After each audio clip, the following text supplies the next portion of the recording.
All right, everybody, welcome to another episode of Xbox Talks. How y'all doing today? Hope everybody's doing well. We got a really awesome show planned for you guys today. If you guys don't know, we are now on YouTube. We were on Reddit Talk for a little while, but now we had to move over to platform because they sunsetted. So that's why we are promoting here on YouTube now. But yeah, now that that's all good, let's introduce the hosts. This is episode number 58. We have Jay Foreman. Hello, testing. My mic good? You hear me? Yeah, I can hear you. All right, good deal. That's always always crossing my fingers, hoping it's gonna go okay. How's everyone doing this week? Yeah, we're over here on YouTube.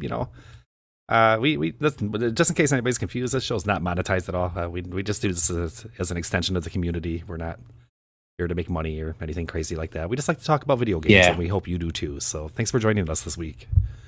Yeah, this is a podcast that is for the Xbox Series X community over on Reddit. It did start as Reddit Talks, like I said, but since they sunsetted it, we had to move to YouTube. But we saw massive value to the community to do this for you guys, to talk about news, to give you guys a voice, to come up here more than just Reddit and actually talk with us and interact and have a real cool space, social space for you guys. So please join in on the chat. We are reading the comments on Reddit and the chat on YouTube. So please join in. The next host, we have Ivan Grimprovides. How's it going, everyone? Hopefully my mic is working as well, because it wasn't You're working last coming week. loud. Yeah, Great. Yeah, you're coming in loud and clear. So far. That's all gonna be on Anthony. Hopefully he doesn't mess it up. I'm kidding.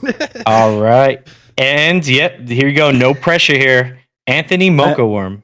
I am here. Good to be back All right. for the Easter break.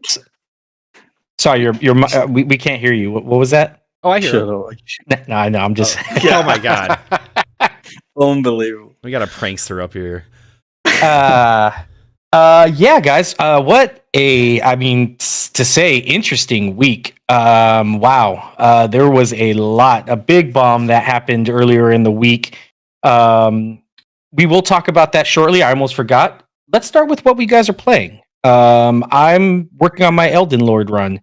I'm almost done with it. I'm just working through all the last bosses, but yeah, put about 70 hours in already. That's pretty much Overwatch 2 season started.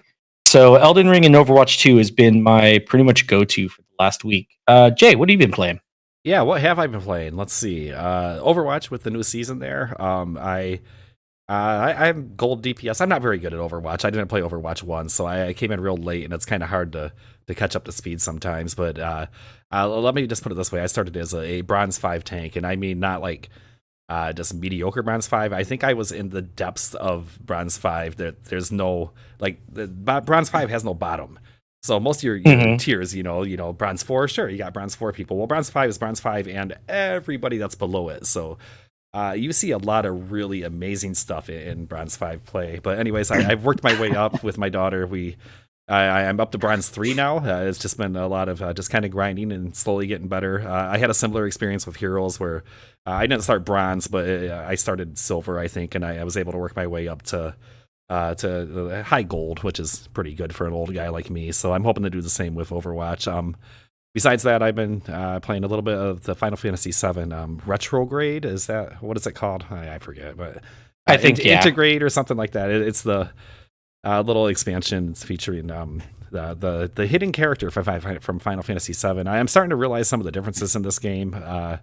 I still lament that it's never come to Xbox. If you don't know, I bought a PlayStation just for it, so I hope to get through that. But everything else has been on Xbox, including Loop Hero.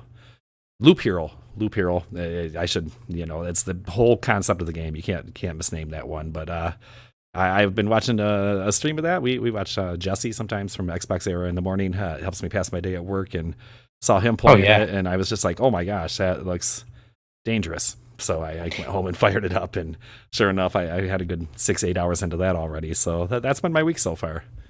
It's actually been, I jumped into it purely because of Jesse from Xbox Era. Sure. I saw how much of a blast he was having with it. And you get that, it's almost like similar to Vampire Survivor, where you get that itch of like, all right, one more loop. All right, one more, I gotta do one more run.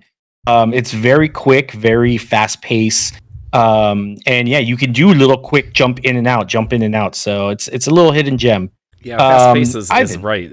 Oh, I was yeah. just gonna say, like when you first start the game, like you're going, and they give you some gear and stuff, but you're already in battle before you really have a chance to equip the starter gear. Just like, what's going on? Oh crap! Slap that on, and it's it's interesting, fun game. But sorry, go ahead, Ivan. Yeah, Ivan, Yeah. what have you been playing, bub? Well, I just started. I've had it for a bit, but I haven't loaded it up until today. Like a Dragon Ishin, which apparently is a game that should have been localized sooner, according to the fan base. But now it's here. It was remade, and I've been playing that. It's fun. I'm only in like chapter 3 right now, so I'm still really early. But it's really cool. I like seeing the characters in this like new setting where they're like samurais and stuff. It's it still has all the same themes of the Yakuza. I haven't gotten to too many wacky things yet, but it's a very satisfying combat loop, so that's why I'm having fun with it. And I'm also looking forward to starting up the Resident Evil 4 remake finally, because I've been sitting on it for some reason, but I can't wait to play it. Yeah, I don't know many people have had a bad time with that one. It looks like a lot of fun, so I think you'll enjoy that, especially if you're any kind of Resident Evil fan. Yeah, no, for sure. I mean, I've played 2 remake like constantly. I ran through that so many times. I did the speed runs for it. So I'm kind of looking forward to doing that again, even with 4, because like 4 people who play casually are like, oh, I basically speed ran it. I'm like, huh, I can't wait to do it myself. Sure, it's a Awesome. great looking game, and yeah, those remakes are just fantastic. Yeah, sorry, my cat got. So I'm in the room right now, and the door's closed, and he's like going back and forth trying to find a way out. So I'm like trying to text my girlfriend, "Hey, can you let him out?" Anthony, Cat sorry about emergency. that, guys. If you see me, I- if you see me on the phone, that's the reason why. I'm not trying to be rude to anybody. I apologize. So you're texting your cat. Got it. Yes. I had a really heavy month last month trying to get that gamer score in. So this month I've just been taking it really easy. I played Disney Dreamlight Valley some more, which I really like. I've been doing some co-op Turtles with my little boy, which is really fun. The Shredder's Revenge. I started the Gunk, which Gunk. I'm not far into, but it's interesting. I'm liking that. Mhm. And I picked up Halo Infinite on the latest season, which I haven't tried yet. So I just jumped in on that. That's pretty much all I've done. You know, I like how wholesome I like how wholesome Anthony is. Like me and Foreman were just like, yeah, we're playing these Overwatch shooters, and Elden Ring. We got, Ivan. He's like, yeah, I'm Resident Evil, and stuff. And then here we have Moko. I'm playing Disney Dreamlight. Disney So Dreamlight wholesome. Valley but it's so chill. It's so chilled. Honestly, it's like you could just. You just walk around, just talking to Goofy and Mickey, and just like digging in the ground and picking vegetables. But last month I put like 50k on a game score trying to get to 600k, and it was just like it's burned me out. And I was gonna. Sorry, go on. Oh, go ahead. I was gonna. No, I was gonna say it was just like it's really. Oh, sorry. I was gonna say it is a really, really fun game. Yeah, it is. It is a good game. But I was gonna go back to Hogwarts because I hadn't finished that. But I've just not got around to it yet. I kind of, when you start a game like that and you put tons of time in at the beginning, and then you stop for a little while. I'm at that point now where I think if I fire it up, I'm not going to remember how to do it. You're gonna have to start all over. I'm so far in, I ain't starting again. So I've been delaying that just in case. It was a challenge. Yeah, Disney Dreamlight Valley is easy to kind of sleep on, and I played maybe an hour of it, and it was before they patched in the frame rate, the frame rate upgrade, and some tweaks like that. Yeah. But I had a good time with it. But what drew me into it was people were describing it. They were saying, "But this is kind of like Animal Crossing with Disney characters," and they went as far as to say that some of the systems are better. They like some of the mechanics better. Like it's almost even maybe more polished or more accessible. And you're not the only one that's been playing it. I still see like comments every now and then, or we'll get posts about it. So I think that game is quietly might be kind of a success. I think it's doing okay. It's good. It is. It's just a super chill game. It's really cool. Yeah, that's pretty much it for me. Isn't it still in sort of like an early access? Okay, I remember something about like it's not fully released yet. I don't think so. They just released the Oh. They've just released the Lion King DLC this week. That's a big deal, man. People love the Lion but King. It's free. It's free. Like these content are free, but there's a lot of monetization in it. Like the I forgot what they call it now, like Dreamlight dollars, whatever it is. You can buy the shark cards. So you can there's in-game currency in it, and they must make a lot of money through that. That's the thing where it differs. It is a free-to-play game, but I think most of the stuff is still accessible if you're willing to grind on it, just like any of those games. Indeed. So I think that kind of recaps, what everybody's been playing. So where do we go from here, Kevin? Where do we go, Kevin? Well, let's see. There is so much news this week. I mean, do we want to just jump right into the meat and bones of this? The meat and potatoes. I think the big story Redfall? of the week, if we had such a feature and we had like some big story of the week, it's gonna have to be Redfall, right? And yeah, let's. There's several different kind of angles at this, so yeah, let's have. Are we doing it? Are we going into Redfall? Yep, do it. All right. Yeah, let's do it. Oh, I heard. All right. Yep. Let's do it. All right. Redfall, the big news this week. So it looks like, which is shocking because this game is 3 weeks out and they're dropping such a major bombshell like this. Redfall has been announced it will be releasing at 30 frames per second in quality mode only. This kind of took the whole gaming community by storm. They got absolutely blasted for it. And I'm shocked by it. Arcane Austin kind of always had kind of a hard console launch, trying to get games out. They eventually do get it to 60 frames, so I'm not worried about that. But this is a major Xbox title that's, first party that's going to be coming out. It's been hyped. And for it to be 3 weeks out and you're announcing something like this, just big yikes, man. Big yikes. What did you guys think about the news?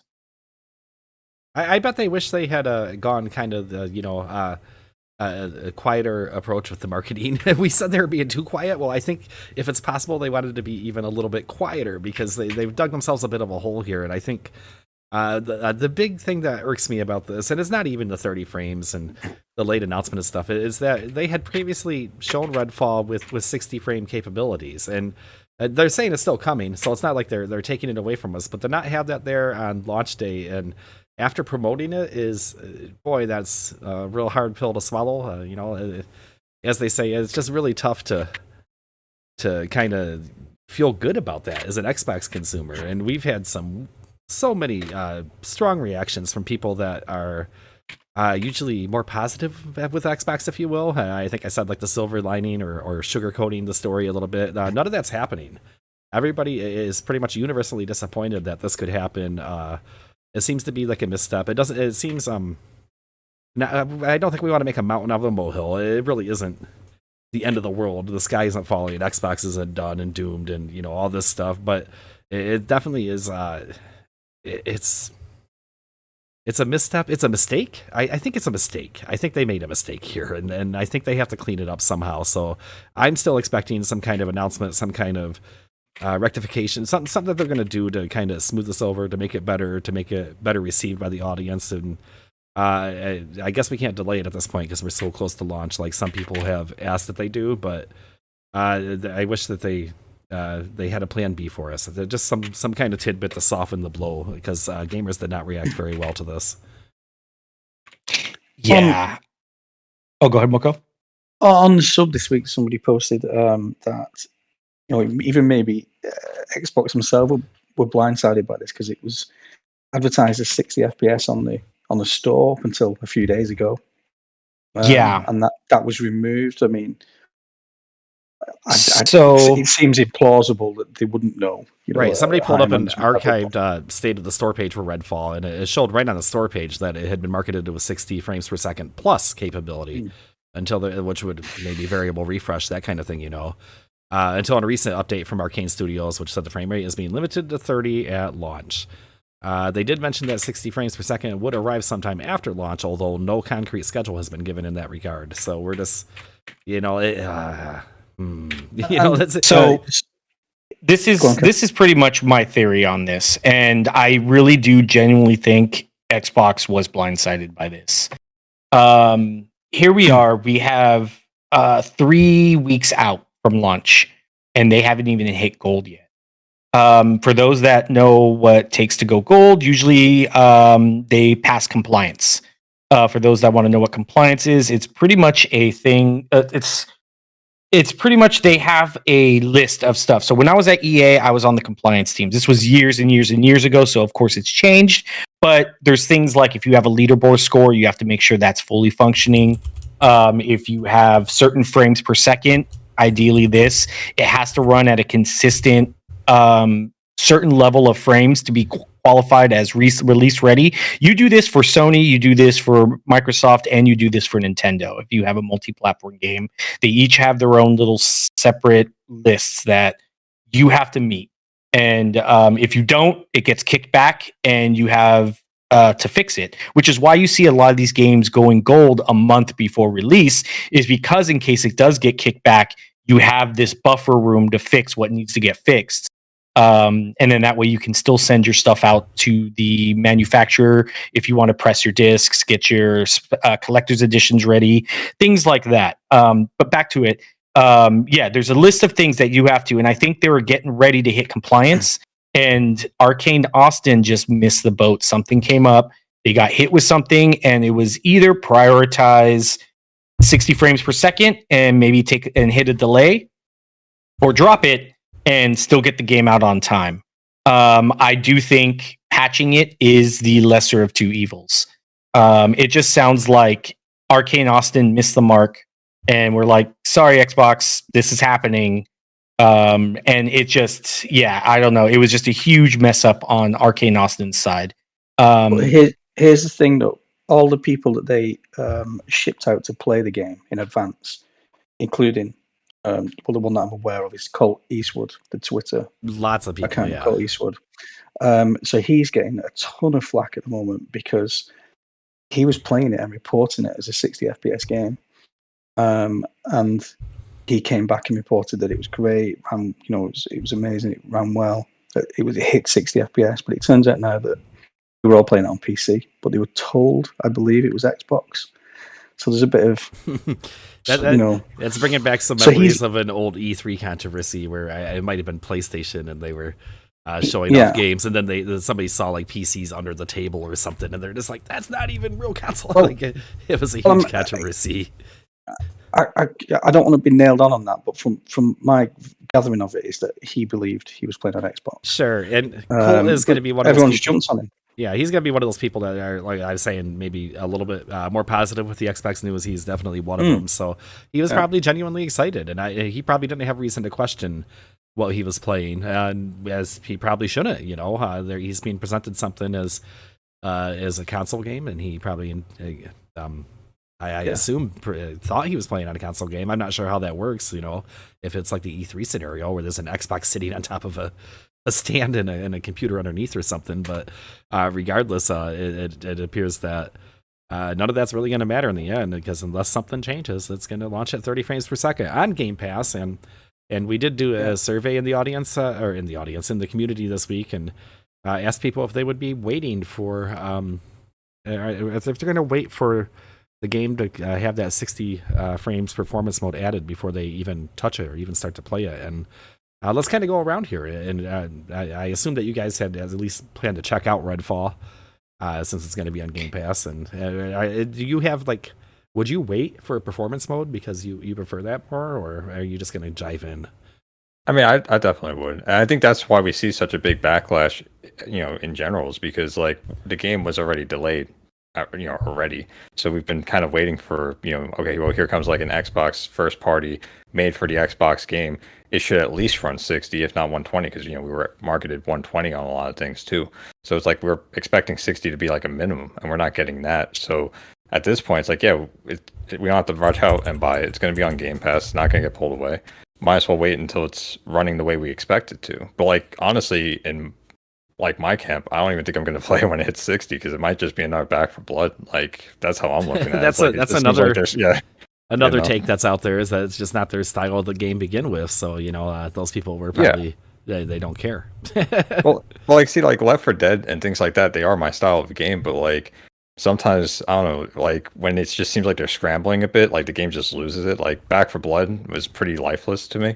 So, this could be a cool game, but it's like now, okay, you can't get 60 FPS, which I get, you're doing dirty, but you're only really limited to like Xbox and PC. So, I mean, if you can't figure it out, I feel like everything's going to be kind of missing. It's like you might have quests and it's like, oh, I guess that was cool. Like it might just feel average, even outside of the performance. I think that's the big said about- disappointment here is that this is a first party game now. You can kind of say it's a little bit not directly first party, but it is now. It's all paid with Microsoft dollars at this point, and it's a game that's developed with a focus on your console, the people that are paying the bill. And when you create something for your own platform, Sony's very good about this, as we know, and so is Nintendo. Actually, it's you better have it nailed down to your hardware. You better be getting every ounce of power out of the hardware that you can. It better look good. It better be impressive. It better really show off what the hardware can do. In 30 frames, I don't care how good the fidelity is. I don't think it's really flexing the hardware that much. And that's just my own personal preference. I know some people really love that high fidelity, and it gets into a grander conversation of do we need mid-gen refreshes sooner than later? Are these consoles not powerful enough to deliver what they were first advertised to do, which is consistent 4K 160, or even 120 in certain situations with 1440, or even 4K on some lesser demanding games. So it's I'm starting to ask real weird questions that I shouldn't be asking, because we really haven't even seen this generation take off yet. Go ahead.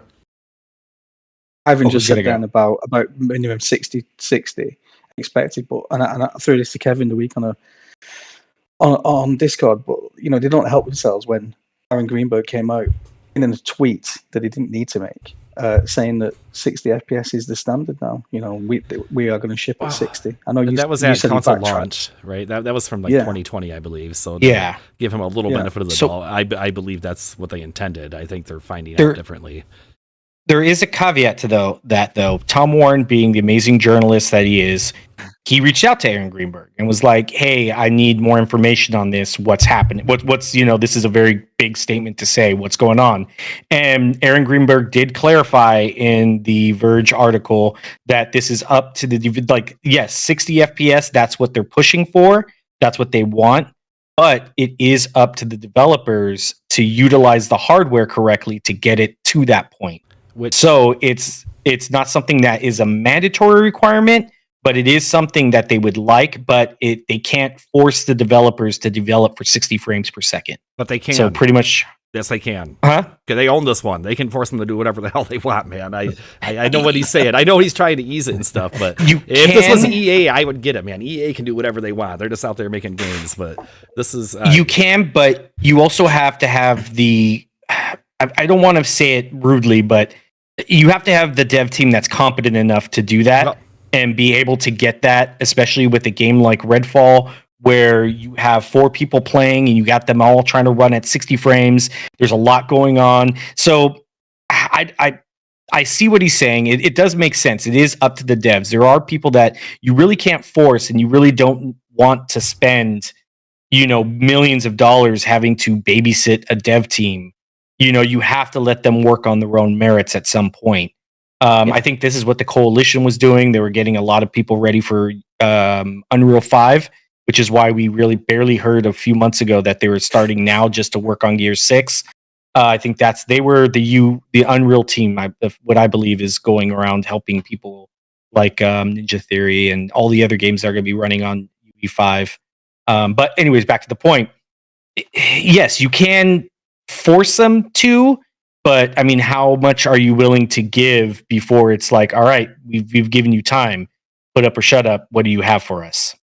And I think that's what Arcane Austin went wrong. Is they told Xbox, yes, we can do this. We're going to make the deadline. We're going to make the deadline. We're going to make the deadline.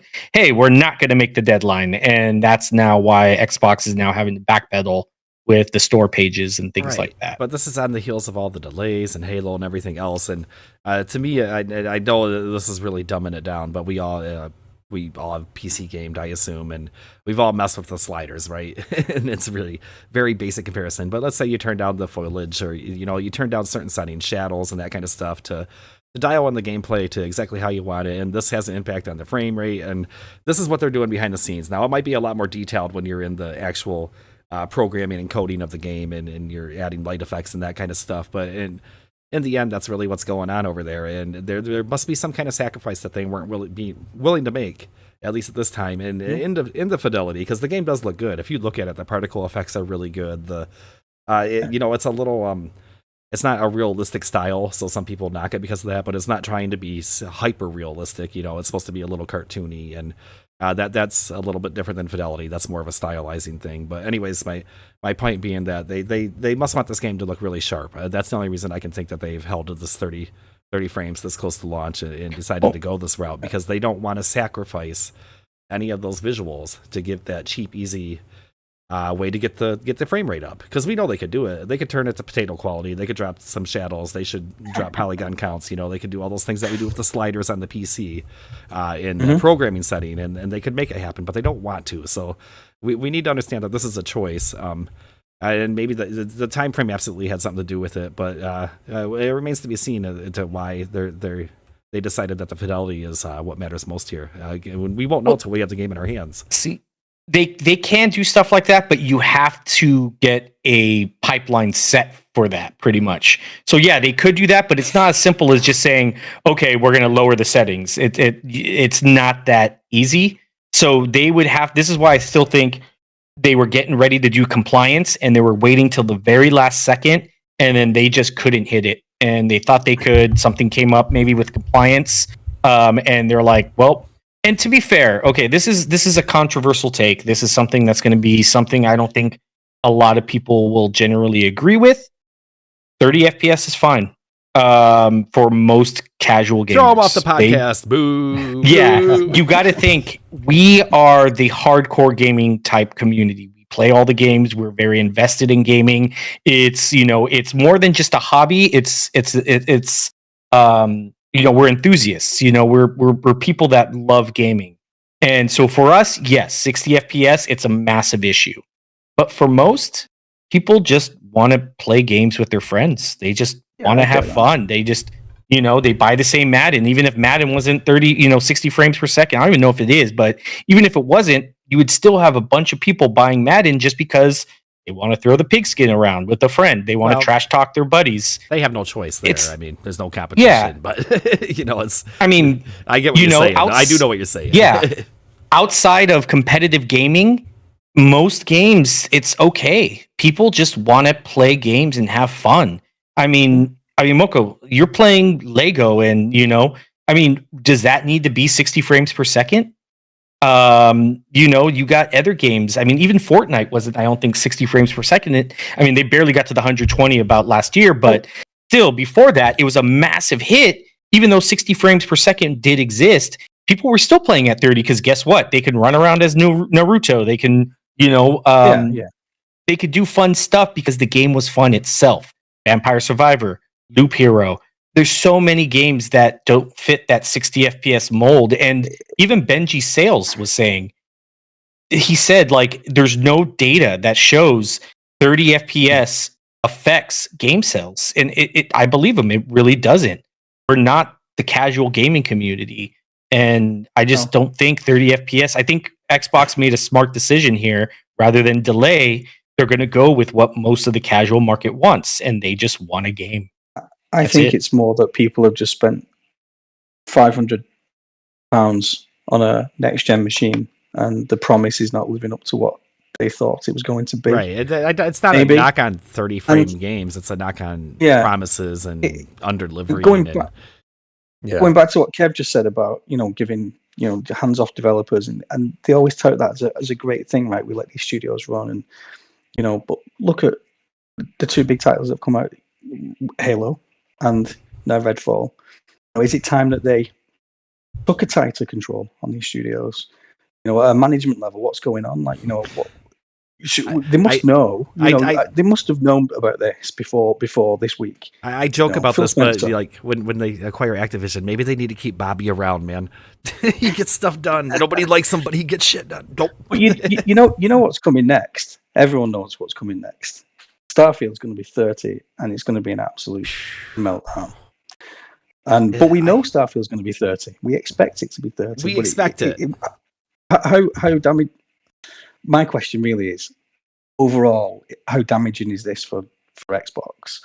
You know, it's been universal backlash, and you know, can they recover from it? There's people calling for Phil Spencer to go.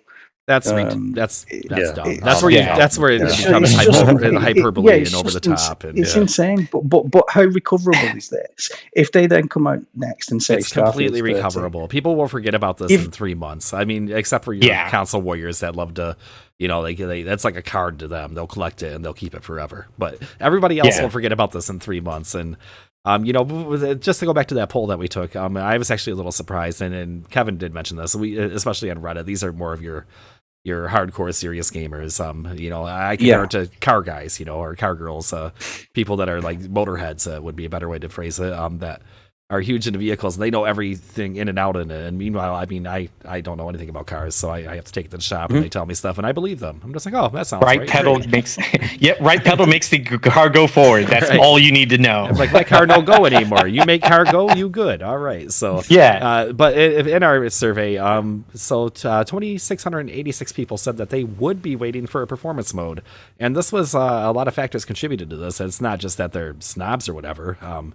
It's that there's a lot to play right now. It's Diablo's coming out in a few weeks, you know, and we have all these other great games, and they're like, hey, it's no sweat to for me to hold off. You know, a lot of people aren't. It doesn't seem like people are fiending to play Redfall, like, you know. And that's an amazing point, which I was going to bring up next. There is one thing we can 100% look at Xbox and think and say, what are you thinking? This is 100%, I believe, Xbox's fault.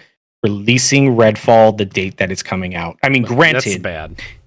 Jedi Survivor, that got delayed. They didn't know about it yet. Q actually told me about that. He's actually one of the people that I will be waiting to play Redfall with. He's in my group of 2 or 3 people that we have. But yeah, we're gonna wait. But you got to think. I mean, did you not learn anything from Horizon 1? They tried to go up against Zelda and they got smoked. Everybody forgot about Horizon. A few days later. That poor series, man. The sequel had a bad launch too, just because not because it's Elden Ring. Just a rough timing. Yeah, I mean, you're sandwiched in between Star Wars and Zelda with a new IP that nobody really knows if it's going to be successful or not. So that would have, to me, warranted a delay. I would have been like, you know what? It's a stacked month. I mean, yeah, we believe in this title, but I don't believe in it enough to go up against Star Wars and Zelda. Those are 2 fan bases that just have the casual market just locked down. Redfall really feels like a summer game, though, doesn't it? I think maybe that's why they went with this date. Like, there's something about it to me that just feels like it's a summer game. I don't know why. It could be like a fall game, though, like October. True, with the vampires. Yeah, I would say, I think October would have been a way better date for it. Or at least somewhere near Halloween-ish. I mean, you don't want to cross over because I know Starfield is going to be releasing in September. So, I mean, do you really want those overlaps? But I would have easily prioritized Starfield over Redfall. And I think Xbox they're going to be in for a rude awakening because after the, 3 days before, I think it is 3 or 4 days, before Redfall releases, it's Jedi Survivor. So once people beat that, I think Redfall will see a boost. But then 5 days after that, it's Zelda, and you're going to just see a drop until the 60 frames per second. So it could be a blessing in disguise, making that performance patch later on could give a revitalization to the game. I want to go back because, I remember Jay was saying that, maybe we need, a mid-console refresh. And I don't really think that's the case because I feel like the power is just not really being tapped into. But also, kind of like where, Kevin, you were talking about how, 30 frames is really good for casual audience and things like that. With, the Series S being around, which I'm actually surprised that hasn't been, the martyr for why we're getting a 30 FPS mode. Because it usually is. Yeah, right. But, do you feel like Xbox in some ways is more appealing to a casual audience where people who are more hardcore kind of just feel pushed out? For instance, when I was talking on the last podcast, I don't play fighting games on Xbox because the controllers are 125 hertz and the delay is just insane, so I just go over to PC. And now we're seeing this with 30 FPS where it's most people will be fine with that, and most people are just going to sub to Game Pass so they don't have to buy games. Like, it feels like it's appealing to a very casual audience, where the more enthusiasts are like, well, where do I fit in this? Sure, I mean, and then one they thing about market to the PC people. Yeah, one thing about the 30 frame thing is that this game is a shooter too, which is kind of goes without saying. But that's if you're going to talk about genres, there's a lot of genres where 30 frame doesn't hit that hard, and I would say shooter is not one of those. Shooters and racers are games where frame rate shows through, and it still remains to be seen, or it still remains a thing for even the casual audience to have the software that really shows off what your system can do. The one where your buddies come over and you put it on, so you can be, oh my god, I can't believe it, my mind is blown, and so you can. The frame rate's a part of that. I'm not going to say it's the only thing, but that it is noticeable to your average consumer. They might not be able to put their finger on why it looks so awesome to them, but when I go over to my parents' house and they have their TV in that soap opera mode and that stupid filter on it that makes everything all smooth, they love that, man. So, it might be the dumbest, ugliest looking thing in the world, but frame rate matters to them, just in a really dumb way. You know what? I do forget what you said, Jade. That every interaction I have with gamers and communities, we're all hardcore gamers. Like, we don't. It is a bit of an echo chamber that I live in with the people that I discuss gaming with. I don't really have a perspective on the casual gamer, if that makes sense. Oh, I feel like I do, just because my circle is the Madden crowd. It's the COD crowd. Yeah. And they play a lot, but I consider them casuals because they don't keep up on game news. There's where's my COD? Where's my sports game? And that's all they play. They love their favorite IP. Right, so I kind of, I follow them and what their opinions are and things, and then most of them are PlayStation users. It just happens to be my circle, so I've always been kind of like the one that sticks out with them. But it's just one of those things. I do like listen to their takes on things, though, and I don't know. I'll run it by them, and I'll come back next week and I'd be like, hey, how do you guys feel about frame rates, and see if it makes any difference to them at all. I mean, like, what is that, a new stat? What's that? Go ahead. I'm sorry. My Twitter, like, all week has just been, every refresh I've done has just been just people complaining about this, because it's all the people I follow, and I say, it's because it's been universally panned, even by the people that you would never expect, or people you would expect to defend the news. It's just been crazy. It's been a crazy week. I think that's kind of probably the big takeaway from this whole story, is that even the people that are your Xbox defenders, the people that, like I said, lean this way a little bit more, might be more forgiving to Xbox. Even they are raining down pretty hard on this. Nobody expected this, and nobody really accepted it. And you know what? Since we're not buying the game, we can't really protest. So maybe that's one of the reasons that they went with this. And there are physical sales. Obviously, not everybody has Game Pass, but since we can't protest with our wallet, maybe they're just like, we'll just kind of give them what they can get now and give them the rest later. And it's not really going to hurt the bottom line, because this is really just a Game Pass pusher to begin with. Yeah, and I don't want to take a voice, like my stance. I don't want to take away a voice from the people that are 60 frames per second. The crowd, I think they do have a very, like Ivan was saying, they do have a very good point. Like, what about me? I bought the Series X for 60 frames per second. And that's 100% fair. I do think there is some validity into this. I think if we had to point fingers, it's 100% on Arcane Austin on this one. I think Xbox, I think we can point some fingers there on them being giving too much of a leash. But I mean, what's the other option? They go into buy a new studio, and then all of a sudden you're fired. We're bringing our people in. I think that sets up a culture of, now you're starting to get all the same kind of games because you're looking for one vision. And you're putting people in place to do the same exact thing another studio's doing. I like that Xbox doesn't do that. But then again, now you have the con where you don't have a heavy hand. You got to find that balance of what's too much micromanagement versus too little. It's a lot of moving parts that is way above my knowledge and most people's knowledge. But I don't know. Put it in perspective, if you look at Arcane's history, they've all been solid. The games are great. Mm-hmm. So there is that as well. It is like a knee-jerk reaction maybe to, until people to get hands-on with the game. Well, I mean, I have a feeling a lot of people are still going to enjoy the game, but I feel that the complaints are justified. I think They especially when it's marketed and this late in the game. And we can all, like I said, you can say what you want about it. The end results are always going to be the same here, and it's not a good look. And I think that's the one thing everybody can agree on. It's not a good look for Microsoft. It's not a good look for Redfall, and it's definitely not great coming off the heels of some of the other issues that they've had, like we've mentioned earlier already with Halo and some of their other launches that have been delayed and their early announcements. And there's I think it might have been Cole Eastwood who put that out there. I don't want to miscredit anyone, but somebody put out a great kind of critical article, and it might have been Jez even. But it just said that Microsoft needs to be careful. He did. Need to be careful right now about the way they approach things, because if you have too many of these missteps, and there's already a few that we can kind of tally up, that it's really going to start to do lasting damage to the momentum that they built coming out of the gate, and with Game Pass being so strong. So in the end, I guess we'll just kind of monitor this. We have a few more weeks until launch, I believe, right? What's the release date for Redfall? Come on, guys. I'm kidding. I don't know. 3 weeks from now, is it? May 3rd. Everyone forgot. Oh, May 3rd. Okay. May 3rd. So yeah, I believe it's May 3rd. Yeah. so a couple weeks here yet for more news to develop. I still expect to maybe hear at least some kind of update or clarification from them on when the 60 frames will be coming, if nothing else, because there's no way they didn't take notice of the reception to this news. Let's be honest here. If a Don Matrick ran Xbox One didn't kill off Xbox, Redfall coming at 30 frames per second isn't going to do that much damage. I mean, that guy almost ran Xbox into the ground with his vision for Xbox One, and they came back stronger than ever. I don't think this is going to be a big issue. They came back. I wouldn't say stronger than ever. They definitely came out of the grave, though. And one thing about Microsoft is they are, I always hear like people are like, Xbox is going to be fine, and I'm like, if Xbox has a bad generation or two, they're not going to be fine. Microsoft will cut ties with the brand in a hurry if it's not going well. But even in the dark days of the Xbox One era, Xbox was still making money, just not very much.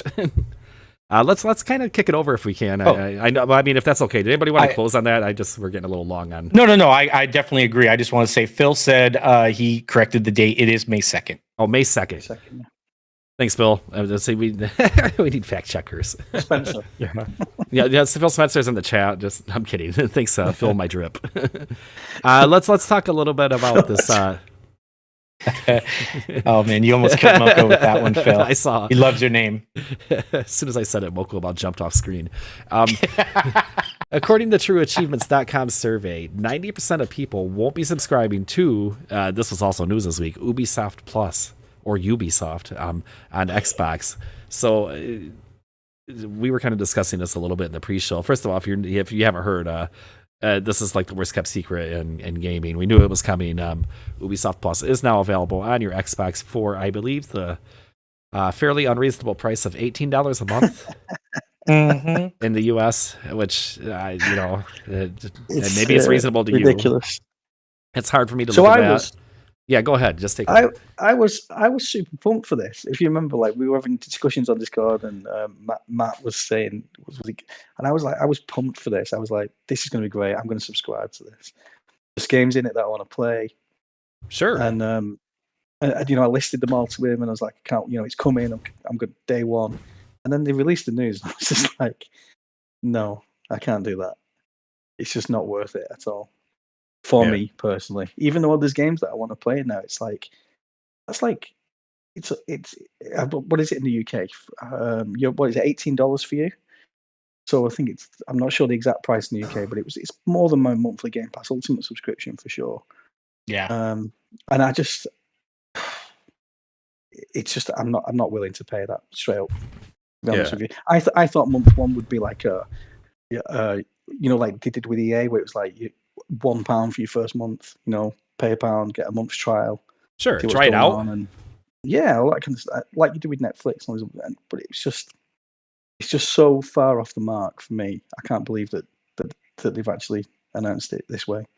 Yeah, and like I was saying before, where it's like Ubisoft has like the worst track record when their games, have value, because like a month or two later they're like $30 to $20. So it's like I might as well just wait for my game to be the price of the monthly subscription and have it forever. I don't see their game staying up in price for the whole year, let alone for 3 months. They're already down to $30 every time, no matter what the game is. Assassin's Creed Valhalla apparently was doing well, but I saw it for $30 2 months later. I was like, what's going on? Right. That's one of the things that people have said in their hesitation to subscribe to Ubi Plus is that they know that these games, just the point you're making here, is that they go on sale fairly quickly, so you can save your money and then own the game, which is kind of a nice thing where you don't have to keep that subscription going if you don't want to. So that's one perk. Too expensive, Phil says, absolutely. I think the biggest thing here is how can you not compare this to the Game Pass? How can you not do it? You're on Xbox, you have subscription service options. You're looking, you're like, hey, there's this Game Pass Ultimate thing, there's this Ubisoft Plus thing, and you look at them, and who in their right mind is thinking that the more expensive one with less games is the way to go? Especially when Game Pass Ultimate includes cloud gaming and your PC games and all that stuff that Ubi, I'm sure that can't really touch. Just a wild service, and includes Ubisoft games as well. It includes Valhalla is in Game Pass, right? It has been. Odyssey, I believe, and Valhalla is right, and Rainbow Six.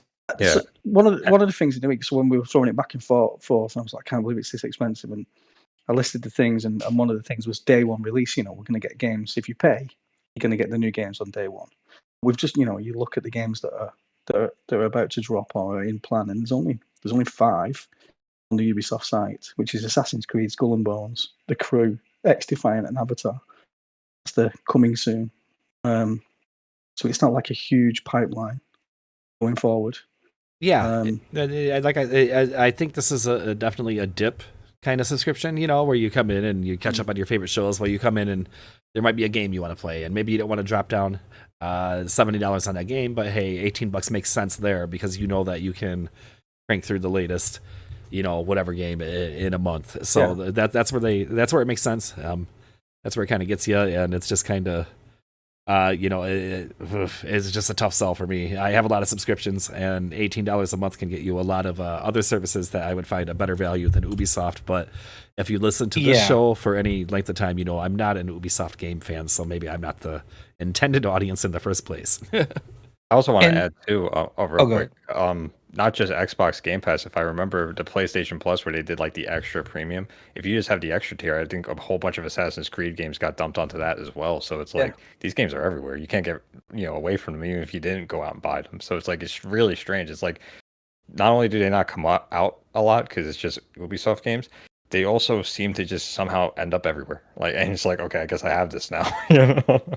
Are there more? I mean, how many more are there that are not included in this list on the 60 right at launch on Ubisoft Plus? But have they got a ton? I mean, I'm hard pressed to think now, but they got a ton of games. What they're going to drip feed in going forward? Historical games. So that pretty much. I think the only benefit to Ubisoft Plus is you get the ultimate versions that come with it. I think if you have the $18 a month one, but like Mocha was saying, I mean, or kind of alluding to, I would think, is the release schedule. Look at what's coming out for Ubisoft. They missed the mark on Skull and Bones for the 6th delay. What you're gonna get? Just Dance 2024. You got the Assassin's Creed game, which we don't even know if it is releasing this year or not. Dude, Monopoly. We don't even know much. Yeah, there you go. Monopoly. I mean, really, what does Ubisoft have to offer that isn't on PlayStation Plus or Game Pass? I mean, even Far Cry 5, I believe, is on Game Pass. The only one that isn't is Far Cry 6. Which will probably you can be still there. pick that up. Yeah. You can still pick that up for $20. I mean, Immortals, I don't see Phoenix a value. Rising. I'm sorry. I'm just going through the game list right now, and I'm just seeing all these games have been on Game Pass. Immortals has is I picked presently that up for $10. Yeah. Or they're on sale, so they're not giving you a great. Like, I guess what we're trying to say here, maybe, as we kind of take all these opinions, is that Ubisoft games don't really hold the value that other games do. So when you're trying to pitch a subscription service, that's a big part of it. Is what you're getting. A good value, and when you can buy your games for $10 and they're already available on all these other competing subscription services, it doesn't make a whole lot of sense to then shell in for the 18 unless you're going for that brand new release or maybe some of the DLC type things, And even then, that's going to be a dip, right? You're not going to hold on to that sub. Unless Ubisoft is coming out with every 2 months, they have an absolute banger of a game like Assassin's Creed, Rainbow Six. Even like Immortals, Phoenix Rising style game, something. It's just I can't see paying almost $200 a year for what, 1 or 2 game releases. It just doesn't make sense. And especially when you have things like EA Play, which is already included. Yeah, you got to wait a year, but I mean, for the most part, I don't see an issue with that. I mean, it's free in Game Pass. It was only $10 a month, I think, for a while, wasn't it?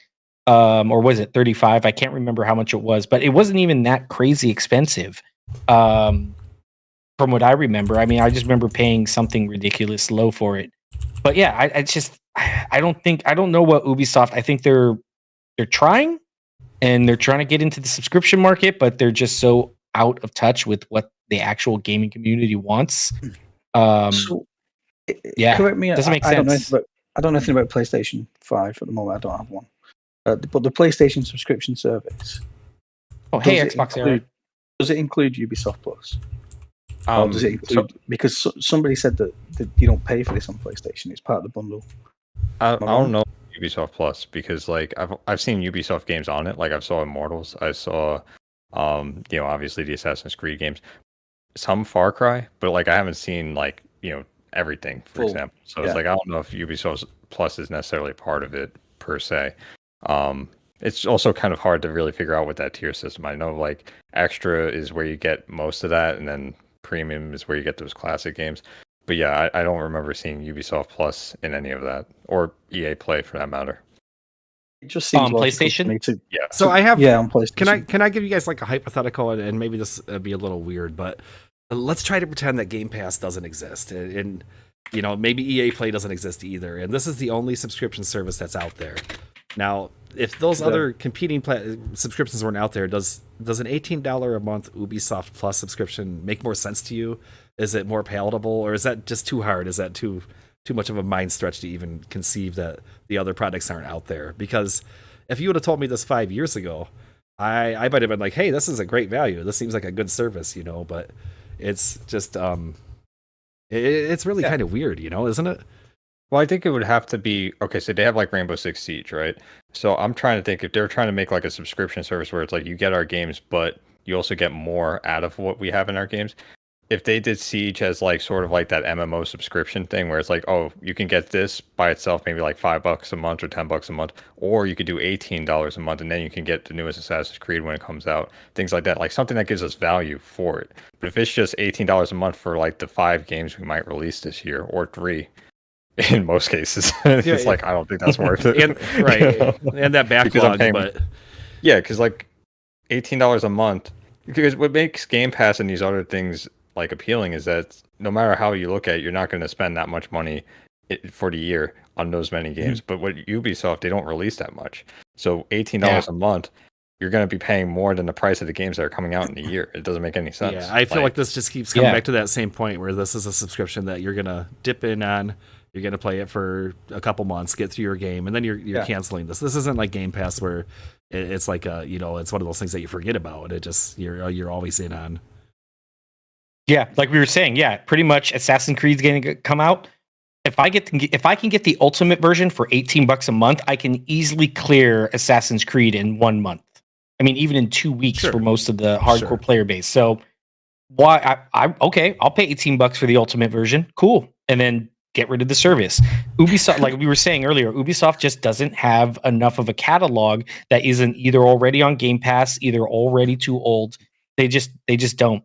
So maybe unless they have a big like Assassin's Creed game releasing every 2 months, which is highly, highly, highly unlikely, I don't see the value. Now you just actually made me think of something that we've all seen happen with games, especially Ubisoft games where they get a little glitchy. Now imagine you did the $18 a month to play the ultimate version. 3 months later, it goes, the regular game goes on sale like every Ubisoft games for like $20 to $30. You buy that, but then when you load up your save, it has Ultimate Edition content, and you can't use it because now you don't have the license to the Ultimate content, and now your game's just busted. I can see that happening to a lot of people who do the dips and run. Right, there's all these really weird concerns when you get a subscription in digital games like this. So there's a lot of stuff you have to consider before you sign up for something like this. I mean, and even let's say you did end up going back and buying the ultimate version when it was on sale for $30. Okay, so now $48 you bought an ultimate version, which is normally what, $100, $120 now for Ubisoft games. You're still getting it for more than half off. So I mean, I see So it's the a great value. deal, right? I do. You're getting me. I Yeah. see the value here. I see where it's gonna make sense, at least situationally, to a lot of people. I just don't see it as a sub that somebody's gonna carry, or even if they offered a discounted annual rate. Like, I think I would look at that and just be like, I don't think I want this for a whole year. And again, I'm not really high on Ubisoft games, so it might just be me. But this definitely seems like they have a tough route ahead of them, a tough road ahead of them, and especially at that price point, and especially with the competition on this platform and on PlayStation. I think the PlayStation subscription service is also a better value than Ubisoft Plus, and that's. I do want to read Ayla Music's comment. I feel like Ubisoft, which kind of ties into this, I feel like Ubisoft games are either you love them or hate them. And if you love them, you'll most likely have bought them, which makes Ubisoft Plus redundant. And I think that's very fair. I mean, Ubisoft games are guilty pleasures for me. I know what I'm getting. It's the same thing, just different setting, different storyline, but the gameplay mechanically for Assassin's Creed games, Far Cry games, they really haven't changed significantly enough to really be like, wow, I'm playing a brand new game. You know what you're getting. They're guilty pleasures, at least for me. But to your point, yeah, I think it's a very good point. So where EA Play started this way, do we think No, it will end up as rolled up into Game Pass? Not without a Game Pass. I can't see, like, I don't think Game Pass has enough money to offset what Ubisoft would ask for to be rolled into the service. If they're asking $18 from consumers, that there's no way that the price tag to Microsoft would be that much lower. Now, do we recall what EA Play was? I think it was $10 for their. Yeah, it's like or was it 35? I can't remember what it was. Yeah, it wasn't that expensive, is my recollection. I would have to look up the exact price on that. But anyways, my point being is that seemed to be like a little bit of an easier get for Game Pass to roll in for whatever reason that deal happened. And if you went to me, I would say EA Play even offers a pretty fair value, but they don't offer the day one and all the DLC and stuff like that. So what Ubi is doing here is a little bit different. So we'll see how it plays out for them. This has obviously been out for a while elsewhere, so it's only new to Xbox. And let us know what you think. Drop a comment, and we'll see how people are feeling about this one. I did want to kind of kick it over and just kind of catch up on some Diablo 4 news while we're all here, and because y'all know I love that game. We got an update on kind of their post-game content and what they're planning, and we knew that they had been working on Endgame for a while, and that's so crucial in a game like this, or any game really. You have to have a plan to keep people playing, especially if you're a kind of a games as a service type thing. Sorry, I know Diablo purists, some of them are already jumping off a building hearing that term and Diablo mixed together, but that's what this is. And I'm kind of in with it. The news we got is that there's going to be new content every 3 months, basically, new story content for free. This isn't tied into the battle pass. Everybody's going to be able to experience this now. Obviously, you're going to be able to unlock certain cosmetics, able to level faster, all the normal stuff that comes with battle pass. But this just goes to show me that Diablo 4 is not going to be Diablo 3. I love Diablo 3, I do, but I hated how stale and stagnant it became because there was no monetization system for Blizzard. There was no reason to continue to pump content out for the game. Other than seasons, which took minimal effort from them, just kind of kept people playing, maybe sold a few more copies, but they didn't have that revenue stream that a battle pass system is going to kind of provide for them. So I'm really hopeful that hearing news like this, it's just that we're going to know that you're going to continue to have content. It might be a game where you play it after the new content comes out, like many people do with other games, and you get that month in, and then you simmer off, but then the new content comes and you get back into it. As long as they can keep people coming back like that, I'm going to be totally excited for it. So I know people were kind of disappointed about this, but I feel for you to an extent, but I also think that this is going to do a world of good for Diablo's total audience, because this is sounding so addictive. I'm done. That felt like a huge rant, but it wasn't even really a rant. It's just my excitement and love for a game that's about to come out. I know. That's why I started laughing before you went into it. I was like, and here we go. Yeah, go ahead and grab a drink, No, definitely. Your enthusiasm is definitely well warranted. This was such a great beta, everything we played in it. And I think we even talked about this, about how they were already testing in the open beta some endgame stuff, like all the legendaries we were getting. The drop rates were insane. I think even Jez brought it up too, is that yeah, they were testing that. It's not going to be the normal drop rate, so don't worry about getting all those legendaries and stuff. But it seemed like they were putting things in place to test Endgame and on a massive scale. And I absolutely love that. I love the beta. I love the direction it's going. So hearing this, that every 2 or 3 months we're going to see some content is very refreshing, especially in a market where we saw things like Halo dropping the ball on their content. Granted, they had to level set because of the horrible design decisions with MP and stuff like that, but they're barely back now on their feet. But still, it seems to be a consistent basis. I think even Division 2 when that launched, that had a rough end game. Games have died. Yeah, I don't know. The most famous one to Yeah. me is actually an MMO. It was Warhammer Online. This Oh, yeah? game, the collector's editions of this game were selling for $400 before it launched. It was the WoW killer. When it launched, everything was great.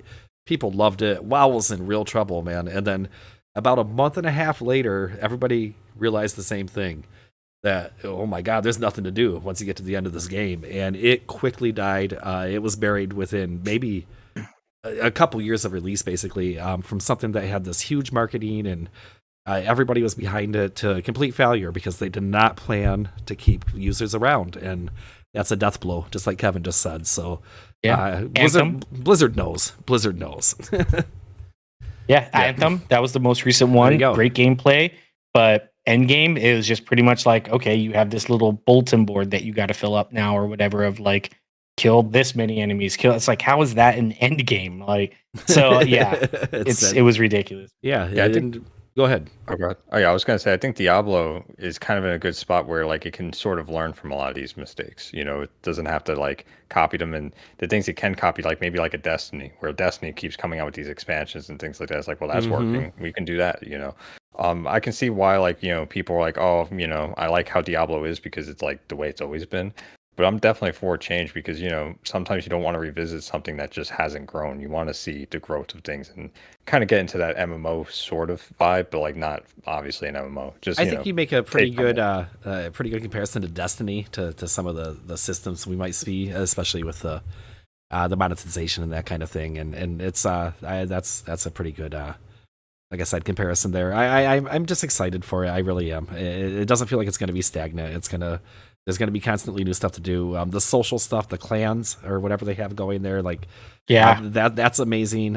There hasn't been any talk about PvP or anything like that, but I sure do see a lot of potential for some kind of PvP type experience. You know, maybe even like World of Warcraft style, where there's checkpoints or you know the types of battlegrounds they had. That kind of thing in Diablo could be a lot of fun. I can't wait to see what they do with this thing. So. Needless to say, we're pretty hyped up here. At least I am, and I think you guys are too. So, let's talk a little bit about Angry Birds and Sega. Yeah.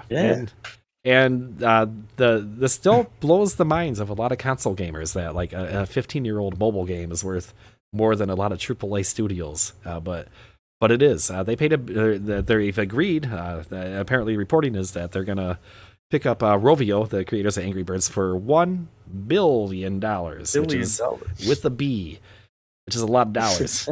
Yeah. Did you guys see the Angry Birds movies? I was just That's the real important thing here. I was just going to say, we watched it the other day on Netflix. If you have kids, the Angry Birds movies are way better than they have any business meaning. They're very entertaining. So it's much more than the game, isn't it? It's the whole IP. It's the merchandise. It's the movie rights. It more surprised me just out of left field that it was Sega. I mean, you don't hear much, really. I don't hear much about Sega in the that jumps. Well, not in the big acquisition talks or anything like that, unless people are going off the rails and being like, oh, Xbox or PlayStation should acquire them. But I don't think Sega's in that mode. So no. And especially not if they're buying up additional resources. It'd be interesting to see what Sega can do with something like Angry Birds, though. They definitely have the resources to take it to new directions and expand the IP. And I'm kind of not thrilled or excited to just because it's not like the biggest news in the world. But I'm curious. I want to see what comes out of it.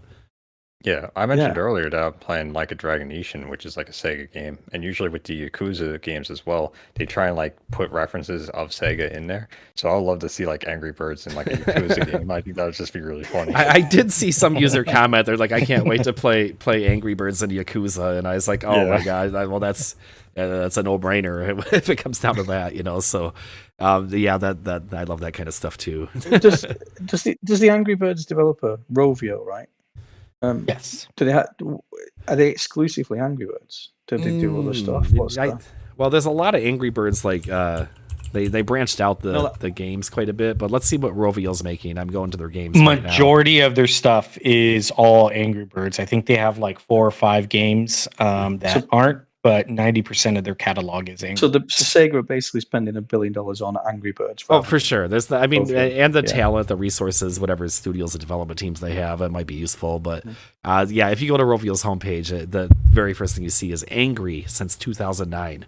Like they're not even. It's just all Angry Birds, all the way down. Angry Birds 2, Beyond the Birds. Oh, they have a game called Darkfire Heroes.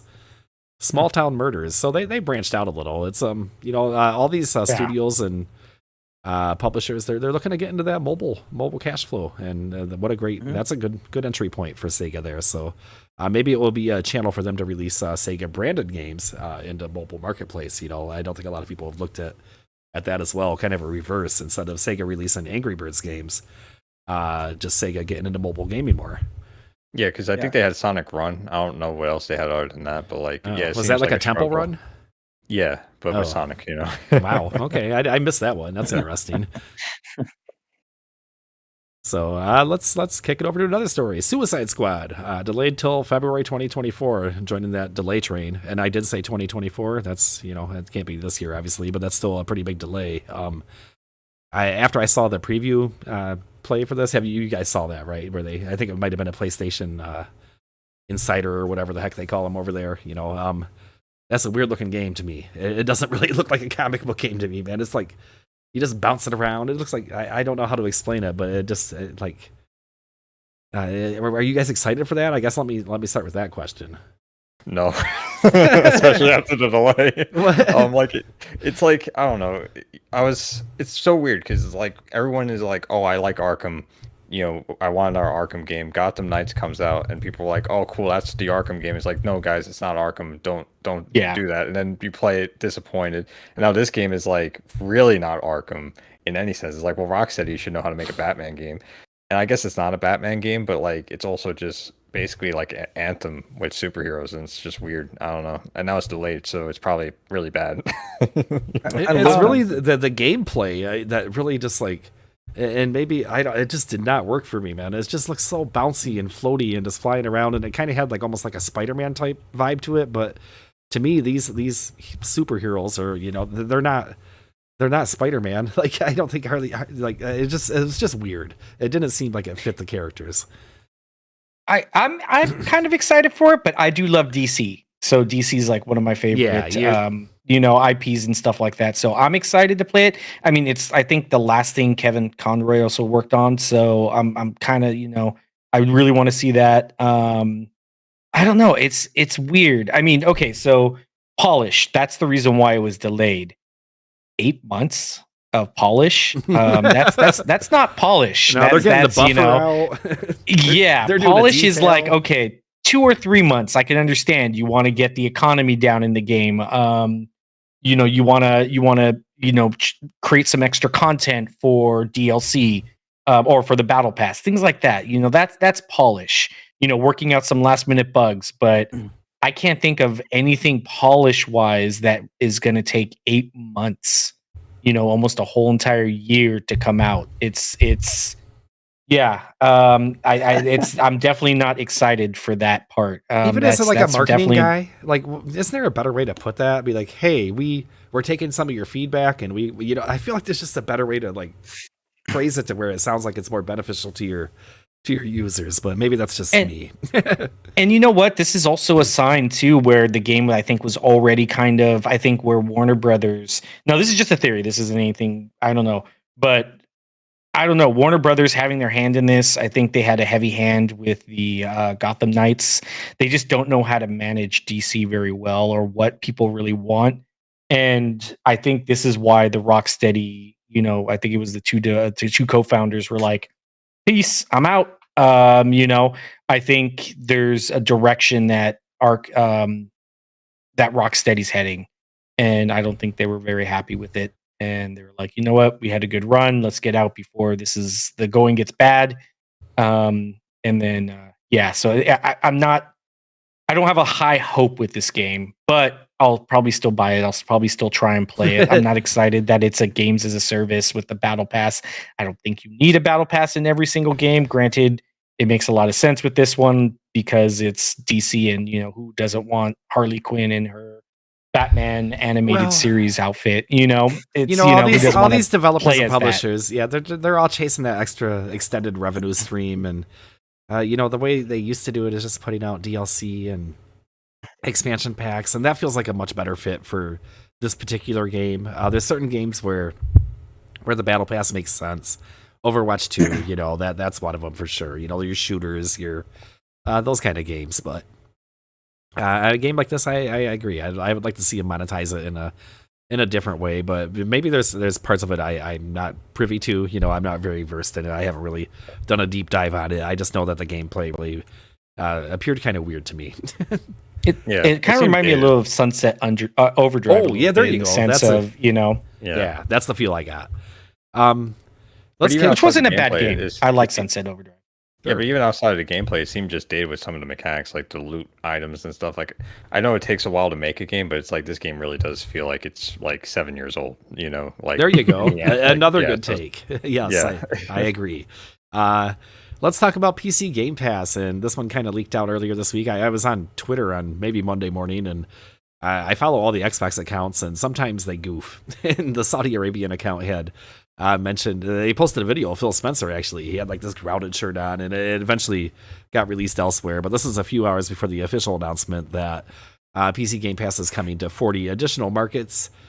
This had already been in preview for the insiders, so this wasn't like hot off the presses breaking news. We all knew it was coming, but we didn't know exactly when. But now it's out there. So it seems like PC Game Pass might be easier for regional licensing to make happen, because they seem to be rolling that out ahead of console support for certain regions. But the more markets they can support, the better. Microsoft is kind of well known at this point, struggling internationally in a lot of markets. Not all markets. We got some data this week in Mexico that they'd love their Xbox down there, and I'm in America, so wherever you're at, but over there maybe. But and it was awesome. But anyways, this just expands the Xbox brand. It expands access to people where they don't have to do weird stuff like using VPNs, and they can get, more importantly, they can get official support, which really helps out. Yeah. So kudos. I know there's been a huge outcry for Xbox to do better in other markets as far as support and for the fan base there. So I'm glad to see that they're making strides in that. It's not 100%, but at least there's steps being taken that they're going to branch out to more countries, more markets, things like that. I mean, granted, that's a business move more than it is like, a consumer friendly move in a sense, but I think it's still promising that, they believe in these markets enough to release PC Game Pass there. Yeah. And PC Game Pass for $5, for just $5. If you only have a computer, even if you only have a laptop that can barely run games, it might still be worth it to you, because there's a lot of low demanding games, not resource intensive games on there that are a ton of fun to play. So, do you need? Oh, go ahead. No, you go ahead. Oh, I was gonna say, why do you need anything else when you can play Vampire Survivor and Loop Hero? Yeah, for $5. $5. That's an amazing game. I think we just did a commercial. I'm not sure what happened there, but that's fine. Let's talk about news from Jez. Jez Corden from Windows Central shared some details about the new Blizzard survival game that we are aware of. It's been announced in some official capacity. He says it's going to be called Odyssey. And it will be a multi-platform release, which is probably the juicy takeaway here. That makes some people upset. Those people are weird. What we're looking at here is, I kind of feel anyways, that this is following this kind of game plan where games that might be games as a service or more multiplayer are going to be multi-platform. Here, single player experiences without the additional buys. Those are going to be probably exclusive. So regardless, we don't know much about this game other than Blizzard's making it and it's a survival game. I don't know where to go from there. Do you guys have anything to add to that? Or Well, sometimes he believes so. Yes. It's not something I think he 100% said this is what's going to happen, which I think he got slothed by that. And I think, if I remember correctly, I didn't see the news as it happened, or I didn't look it up. I just remember hearing about it. But it yeah, was on he says he. I'm sorry. Okay. It was on the Xbox 2 podcast just to source this properly.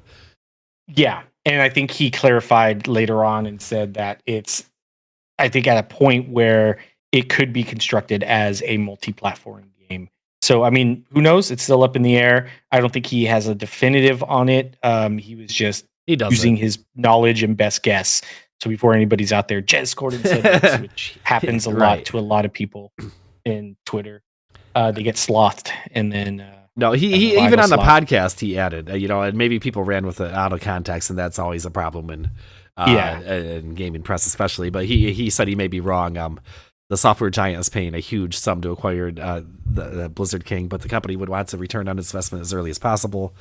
Anyways, he basically threw in the grain of salt there right on the podcast. Mm-hmm. Yeah, definitely. That's one thing I do like about Jez is he may not get everything right, but he'll own up to it and say, "Yep, I missed the mark on this." Not a lot of people do that. Poor guy, he's a huge target for Twitter harassment, but he kind of sets himself up for it. Yeah, I mean, all he wants to do is post like beans and mayo pick. Well, and I mean, about, if you know him, like some of the, if you know, at least if you follow him, I should say, because I don't know him, but a lot of the stuff he says is purposely over the top. But what happens is you get these console warriors and stuff, and they take it very literal, like he's really saying some of the stuff he's saying, and it becomes a big mess. And of course that gets perpetuated through the Twitterverse, and then all of a sudden it gets spoken in the truth, and the guy's got I don't know how he does it. Like, you really have to have a thick skin. Even moderating on Reddit and stuff, sometimes I can't imagine being that well known on Twitter as a Microsoft fan and dealing with that insanity. So yeah, he's very down to earth and humble, so you can't take a lot of the stuff that he posts as like, I mean, some of it, is serious, but he's just all about having fun and just enjoying Twitter for what it is. Right. I mean, sometimes I'll say something like, well, Microsoft should make World of Warcraft the only game that runs on Xbox, and people are like, I cannot believe that Jez Gordon said this. And, I told you he was the ridiculous fanboy. And it's like, dude, he's not, whatever, He's, I'm going to take a break from Twitter. Super cool. Yeah, very cool, very approachable. He'll chat with you in the comments. Yeah. Very down to earth and all that. So, Xbox for MVP. I joined late. Where's Mikey J. Raymond at? Unfortunately, he had some prior obligations. We miss him very much. He wasn't able to join us today, but he always has some really great insight. And Xbox MVP has left the room. Just kidding. Hopefully he's still here. I get it though. I'm a Mikey J. Raymond fan too. We do miss him this week, and he will hopefully be back with us next week. We're gonna wrap up some of the just kind of odds and ends news, I guess. There was a story. There was a story about Micro. What was it? Oh, Halo was. I knew you were gonna bring this one in. Go for it. It's what's the word? The revenue from Halo from Microsoft has exceeded $10 billion. Oh, I thought you were gonna go with a different Halo story. Yeah, that's what I thought too. You went with a positive one. What's the negative? Well, we can start positive, go negative. Yeah, good on you. Just like Halo Infinite, I guess, started positive, went negative. So despite the doom and gloom, just like with Xbox, Halo is still making lots of money. Xbox is still making lots of money. People are like, they're in third place, they should quit. And like, why would you quit when you're making billions of dollars? But that's kind of beside the point. But yeah, Halo's doing well. What was the other Halo news, Anthony? I don't know the negative. Oh, yeah. I thought you were a Halo expert. Yeah. No, you said this in the pre-show. Sorry, you know this. I think the guy's gone, Frank. Frank's gone. You got it. That's it. That's now the title of this episode is Frank is gone. For those that know the previous Toaster. It's not been confirmed though. It's not been confirmed. He basically he changed his LinkedIn. Yeah, the headline is may have left Microsoft, but no, we do not have official confirmation. A lot of people, and let me be the first to say that I'm not the biggest Halo fan, and I feel bad for the situation that's happened there. I feel bad for any turnover. Nobody likes to see people lose jobs, especially involuntarily. This might not be the case here. Like we know, this is just a rumor. But on the flip side of that, I see a lot of people that are saying, and they're not being dicks about it. They're not like trying to salt the wound. They're not trying to kick anyone while they're down. They're just saying, I'm thankful for this as a Halo fan because I feel like the series needs a new direction. And I don't think that's unreasonable to say. I don't. I get it. To my collection here, now again, not a huge fan, but Frank O'Connor was kind of involved in the Master Chief collection as well, on record saying that they were unaware of any problems before they released the game. A bunch of testers came out to kind of contradict that and say, hey, we told them about all these problems and they still pushed it out. So we're getting kind of a pattern, if you want to go back to that, into Halo Infinite. And when you start seeing a pattern, that starts to point to systemic problems. So again, I'm not wishing ill will on anyone, but I do kind of, I feel for the people that say that, I'm happy with the change in direction if that's what happens here. It's a bold move though, isn't it? I mean, he's synonymous with the brand. Sure. Halo, I think. I can't remember the year he started. It's been a long time. The Master Chief collection has been out for a long time. years. Yeah, and he's been there way before that. So, yeah. So I think. Oh, go ahead. No, I'm saying it, but they've not. It's not official. So, is it speculation at this point? Is it? I don't know. I know people have run the story, but they've not said that he's gone. Yeah, we don't have and any. I think. Go ahead. Yeah. Oh, good. Yeah, I was gonna say. I think Jay hit the nail on the head. I mean, yeah, it's sad that he's leaving. He's done so many years of service for Halo.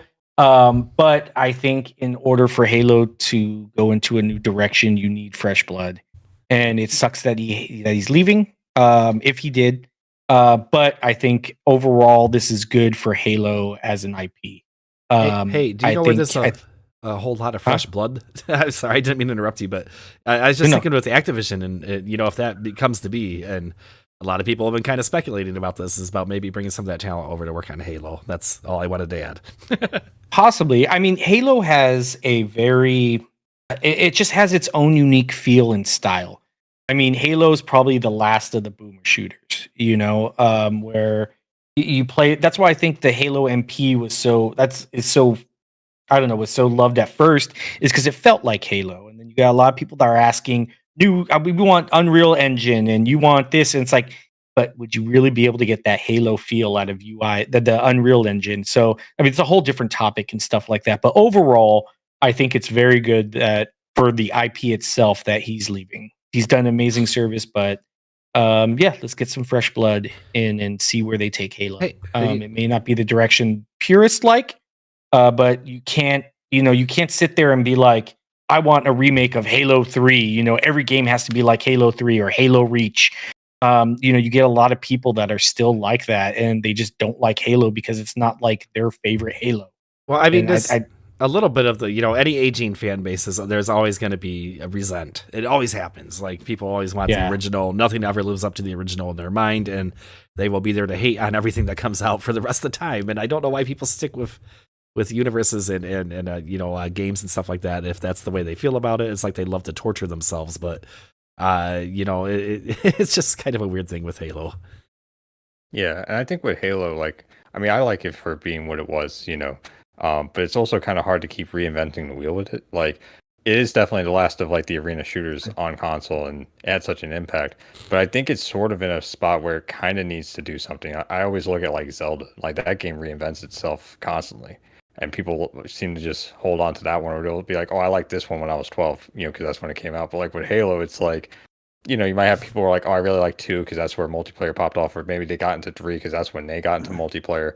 But after 3, it gets kind of weird after that, even, with the fan base. I liked Reach. I thought that was cool, but I remember that was polarizing. And, it just got worse from there. And it became less polarizing. It just became, I don't like this. Everyone doesn't like this. Infinite had promise, but now everyone doesn't like it. So people have softened. It's different, isn't it? Sorry, Jay. No, I was just gonna say people have softened on Infinite, and it's not, is hated maybe as it was at some points. People are starting to respect the gameplay, I feel, but if you go into any Halo thread, you're right. There are people that have written the game off and they're never coming back, but they're also never gonna skip over a Halo thread because they got to tell you, man. They got to tell you why they hate this game and why they hate everything about it and why it ruined their life and killed their dogs and all that stuff. And it just gets to be like, you know, and you wonder how much of that is genuine and how much of that is just a little bit of a bitter fan base. There's obviously missteps here. Halo's not going away. Halo can be reinvented, and we've talked about maybe expanding the formula and the genre a little bit.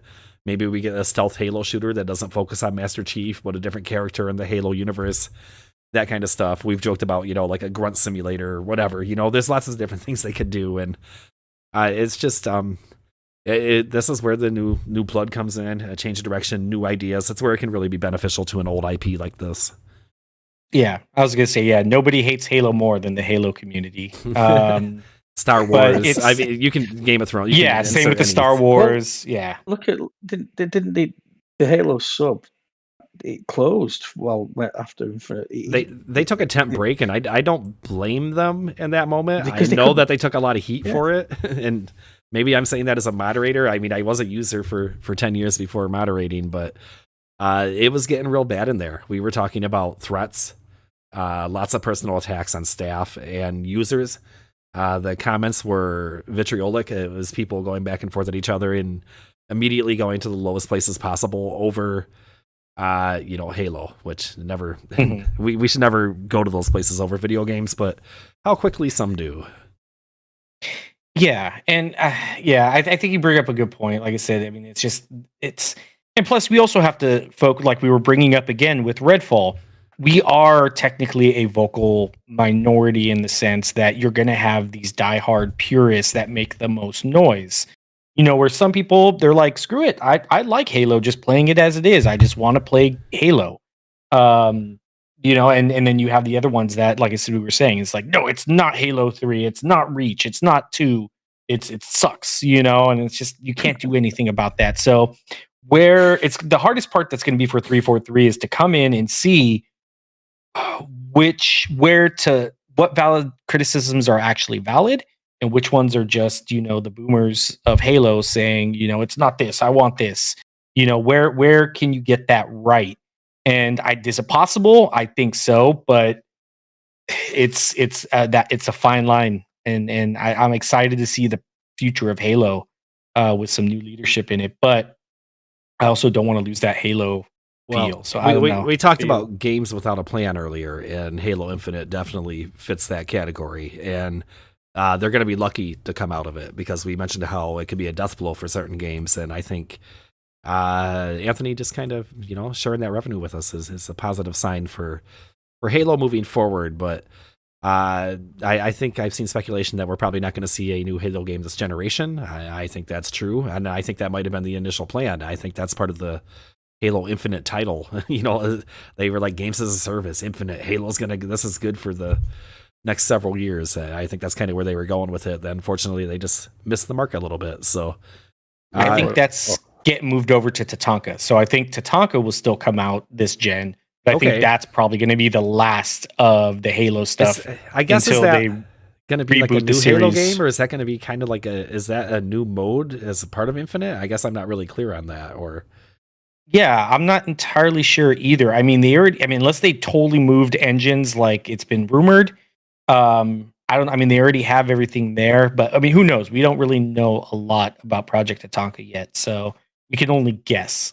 But I think that might come out this gen, and then they're going to revamp Halo for next gen and start fresh again. There's lots of signs, and we don't have any inside scoops up here or anything, but we sure do follow a lot of people who are in the industry and all that stuff, and there are a lot of signs that Tatanka is coming sooner than later, and not saying like this year even, but it sounds like it. And just the hints and the language, even from like Phil Spencer and that kind of stuff, it sounds like it's going to be on the horizon.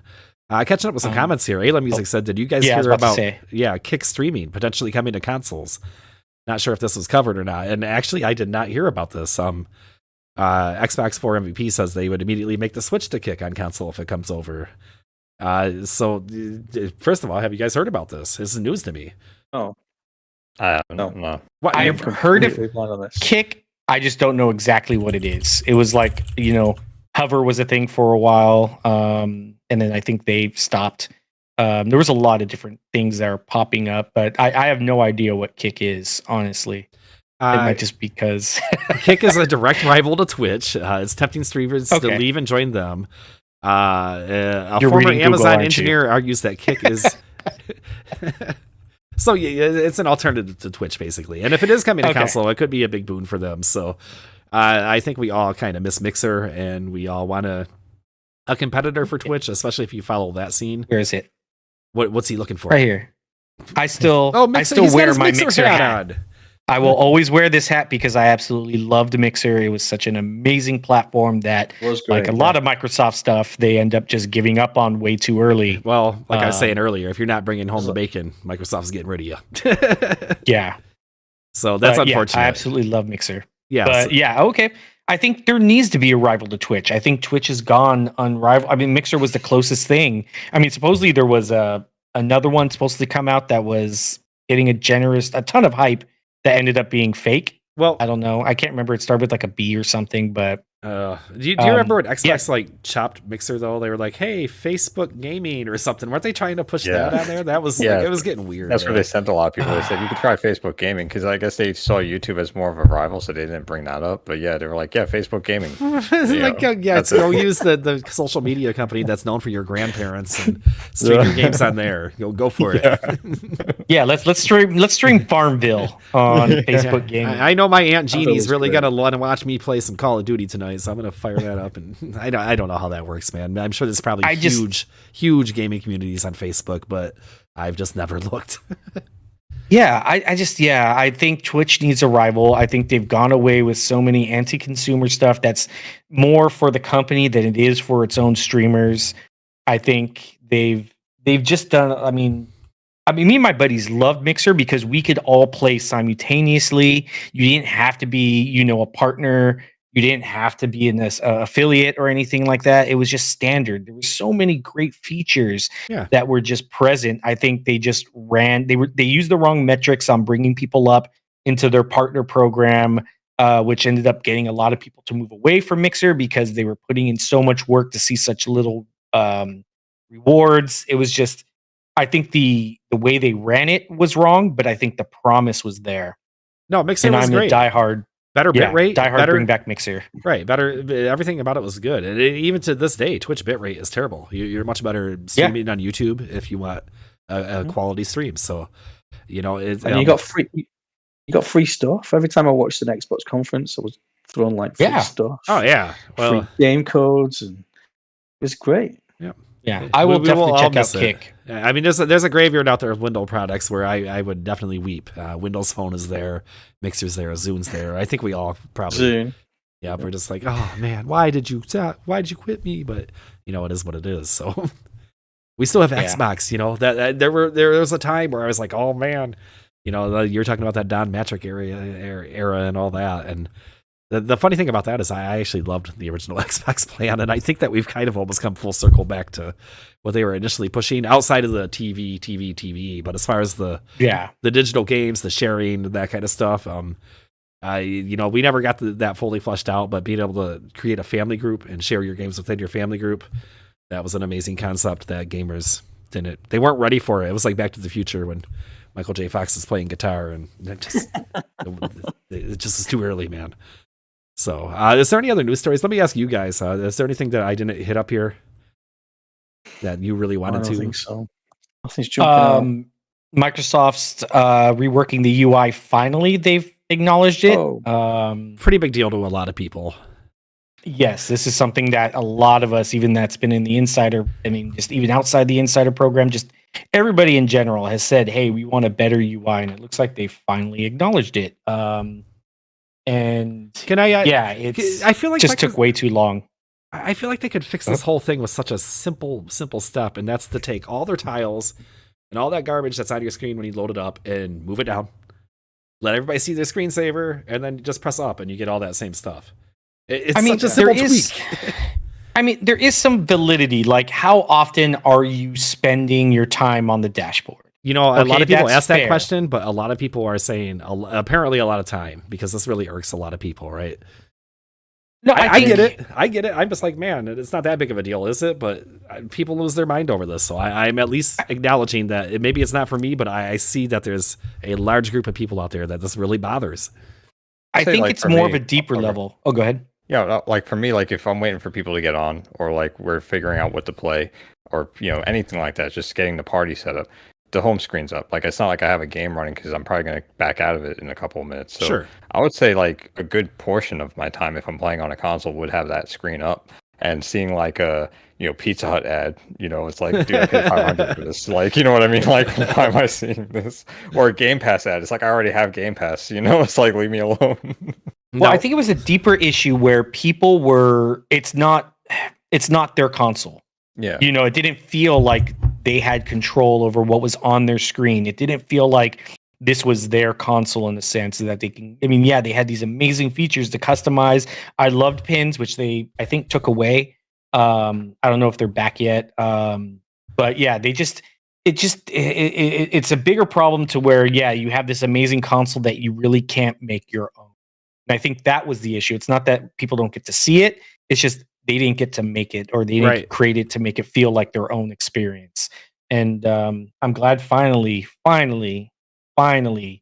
Microsoft is listening and they're going to redesign, because there's been some amazing concepts that I've seen that are like, yes. There's some points to be made for functionality versus form, and how much information we can display that's useful to us. And I think Grim makes a good point. A lot of the information that's getting shown on my homepage right now is not useful to me. It's just not. Even the tiles that you can pin, the rewards, the Game Pass thing, the gold, your friends, like I think you can still pin those, like you were saying, or at least you can again. But all those tabs don't really offer a whole lot to me. And some people are like, well, what do you want? Just like a tablet interface? And I think a lot of people do. I think that's exactly what they want. They want to put whatever apps, maybe widgets, that kind of setup. And the current UI is a long way away from that. So I think whatever they're working on, hopefully it at least gives some stylistic changes that will appease some of these people that seem to be upset about not being able to see their dang dynamic background. They say, "Hey, Microsoft, you're making these cool backgrounds, and we can't even see them." And that's the big complaint, man. And you wouldn't think it'd be a big deal, but people are on fire about it still, months later. There was also news this week about they're reworking the UI for like a Windows mobile, like a Steam Deck. This is a Windows UI.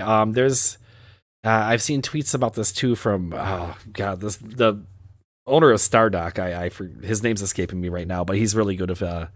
One of the things that Stardock does is they create kind of an alternative UI or UI tweaks for Windows, so they're really up on what's happening with Windows. And one of the things that he shared was that he thinks the next version of Windows is going to be a lot closer to what we see on Apple, on iOS. That the new version of Windows is going to be a lot more streamed like that, a lot more user friendly.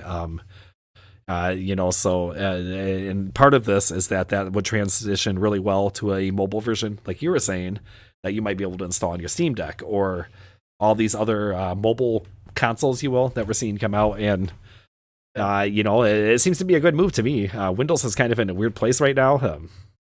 I don't even know if I paid for the version of Windows I have. It was like a free upgrade if you had 10, and you can upgrade to the new version, but some people did have to pay for it. But anyways, who knows what's going on there? There was a big announcement this week in the UK, which we're not going to get into because it's acquisition, but there's a huge mobile carrier called EE. Oh yeah, Microsoft have just signed a 10-year deal with those guys to distribute cloud gaming. Yeah, continuing their onslaught of putting Game Pass everywhere that will take it. Yeah, and there'll be plenty more coming out with that. I think there's going to be maybe another one or two that will end up being announced before the deal closes. And at the same time, I don't know if you picked up on this, but there was people were posting, I'm sure Tom Warren posted it as well. There's adverts in the London subway. Yes. Sorry. The tube. But they're advertising already about how they can bring Call of Duty to 300 million more gamers or something like this. They had previously run ads in print These are digital ads in the subway, you said. So this isn't. It's like video advertisements, on these big panels, and it's sort of like it says, and it's got all pictures of all the different devices, and it says like we're going to bring Call of Duty to 150 million more players. Sure, not a unique strategy. Airlines have done this in the U.S. for sure with their particular like mergers and stuff. There would be full page ads in like the USA Today back when people actually got newspapers and that kind of stuff. And it's still kind of weird to see, isn't it? Like if I was walking out and I saw like a pro merger advertisement, I think I would just like have to do a double take at least. And how has Xbox been doing over there, like by you, Moko? Because like I know it usually struggles outside the U.S., but like I don't know with the new series if it's been like surging to where those like ads are actually impacting people. I mean, it's hard to say. I mean, I'm fully involved. I'm fully invested. I don't really sort of. I don't see many adverts, walking around and just sort of like in general that there's not much. There's not a lot in your face. There's a lot of the gaming posters that I see sort of on like bus stops and billboards is PlayStation. Hogwarts was heavily promoted as a PlayStation game. For example, that was the big one that came out not long ago. It's hard to say. Yeah, I think typically Xbox does a little better than in the UK than the rest of Europe as a whole. PlayStation is very, very strong in Europe. It just especially inland, not out there on the island with you guys. So I had. Oh yeah, go ahead. No, go. No, I was gonna turn it over. I just wanted to talk about this because this story kind of cracked me up. If you head over to the Microsoft Rewards subreddit, a user posted this week about. They noticed a couple of weeks ago that they won Game Pass Ultimate for life, and they like who wouldn't be super excited about that? But if you go on to continue reading their post, they would have had added $7,300 of taxable income to their 23 taxes as a result if they claimed the prize. So they valued it at 40 years of Game Pass Ultimate because that was what they won. I guess that's a lifetime. So I don't know if you outlive it. I guess you're out of luck. But anyways, this user declined the prize because they would have had to spend about $1,750 in additional taxes in the U.S. There's a gift tax over here. It counts as income when you get something as well. So they turned it away. And their last comment I kind of got a kick out of. They said, "Thanks for all the supportive comments. Now I'm wondering if I shouldn't have declined the prize and instead have started to GoFundMe and milked you all to help me pay the taxes." Just kidding. But I thought that was a funny little line at the end. But there you go. That's just kind of a weird story to me, right? Like you think you're set for life, and then you realize that you have to pay like almost $2,000 to redeem your prize. That's what most people don't realize, is when they go on these, everyone's like, oh, I want to go on these game shows and I want to win, a 2-week vacation to Bali. And, I want to do this. And it's like, well, yeah, there's a caveat to that. You actually have to pay the taxes on that. So when you win a brand new car, you're not actually getting the car until you pay like $5,000, $10,000 of taxes on that car, depending on which one it is, that then you get the car. So, there's actually a guy recently we talked about in the pre-show that was like, oh, you have the option of a car or, you could take the cash value. And he's like, I will take the cash value because, even though you'll get taxed on that, you at least get taxed on your taxes, not right away kind of thing. Or if they do, they just take it out of your winnings. You don't actually have to pay it to get the money. So, or you don't have to pay. It'll just take out of that payment that you're going to get, rather than having to come up with an additional money. So that's what a lot of people don't realize. Over there, it feels like you're getting stiff. Like we just don't have that. We just don't have this tax. No way. Another country does something better than the United States? What? Yeah. I'm kidding. Yeah, it just doesn't happen. That's why I was so shocked when I read it, because I was like, "This, I didn't know that was a thing." Yeah, we have lots of weird stuff over here. Yeah, and then I read about the lottery. The article saying like, if you win the lottery, you have to give like half of it to the government, and it's just insane. Which you're so happy, but pick. Yeah. But does that work for anything that you guys win or anything you're given? Well, I mean, first of all, it counts as income when you win something. But in addition to income, there's also often a gift tax, which is another 20% sometimes, or even higher, depending. There's state taxes, there's federal taxes. It really gets to be a mess. Like most of the game shows are hosted over there in California by Kevin, and Their tax rates are a little higher, and I think they have that's where the gift taxes are. So, if you win something on The Price is Right, Yep. well, it's like 50% or something by the time you're done with it. It's really crazy. So, regardless, I just really felt bad for that particular user. They could have spent their points on a $5 gift card from Microsoft, and that would have been the right decision. But instead, they had to go through all that pain and heartbreak, and they actually won something. First of all, nobody ever expects to win a sweepstakes. They actually won it, and then they were just like, oh. So, Yeah. Well, here's 40 years. 40 there's a years worth. saying. 40 years worth. Yeah. 40 years. Like, it's just There's a nuts. saying here in the States where there's only two things that are certain in life: death and taxes. And unfortunately, yep. he Well, got hit with that. fortunately, really, he went with taxes, so it really wasn't all Yeah, that bad. Yeah, he made the right choice, but I mean, it just kind of sucks. I mean, that's why I tell everybody, if you ever win the lottery, you get a lot of people that are like, oh, I'm going to go buy a Ferrari, I'm going to get a mansion, I'm going to get this. No, the first two things you should buy is an accountant and then a lawyer. Those are the two things that I would be spending my money on first if I ever won the lottery. Yeah, or a It's 'cause of plane how ticket to screwed up. a small island. They actually do recommend that. They say if you do win the lottery, because what happens is a lot of people, they end up going out, oh, I won the lottery, I won the lottery, I won the lottery. No, just Then staying all on of a sudden, Well, your yeah. third cousin, second twice removed from your aunt's uncle's left side of the family, comes out of nowhere and starts suing you for a piece of bubble gum they gave you when you were 2 years old or something like that. And so they say if you ever win, disappear. Just you have the money. You have the money, disappear for like 2 or 3 months, and then slowly reintegrate, get your money, things like that. They also do have certain protections where you can do it as like a trust fund or something like that, where it's like a incorporated. You do it through the business. Certain states don't.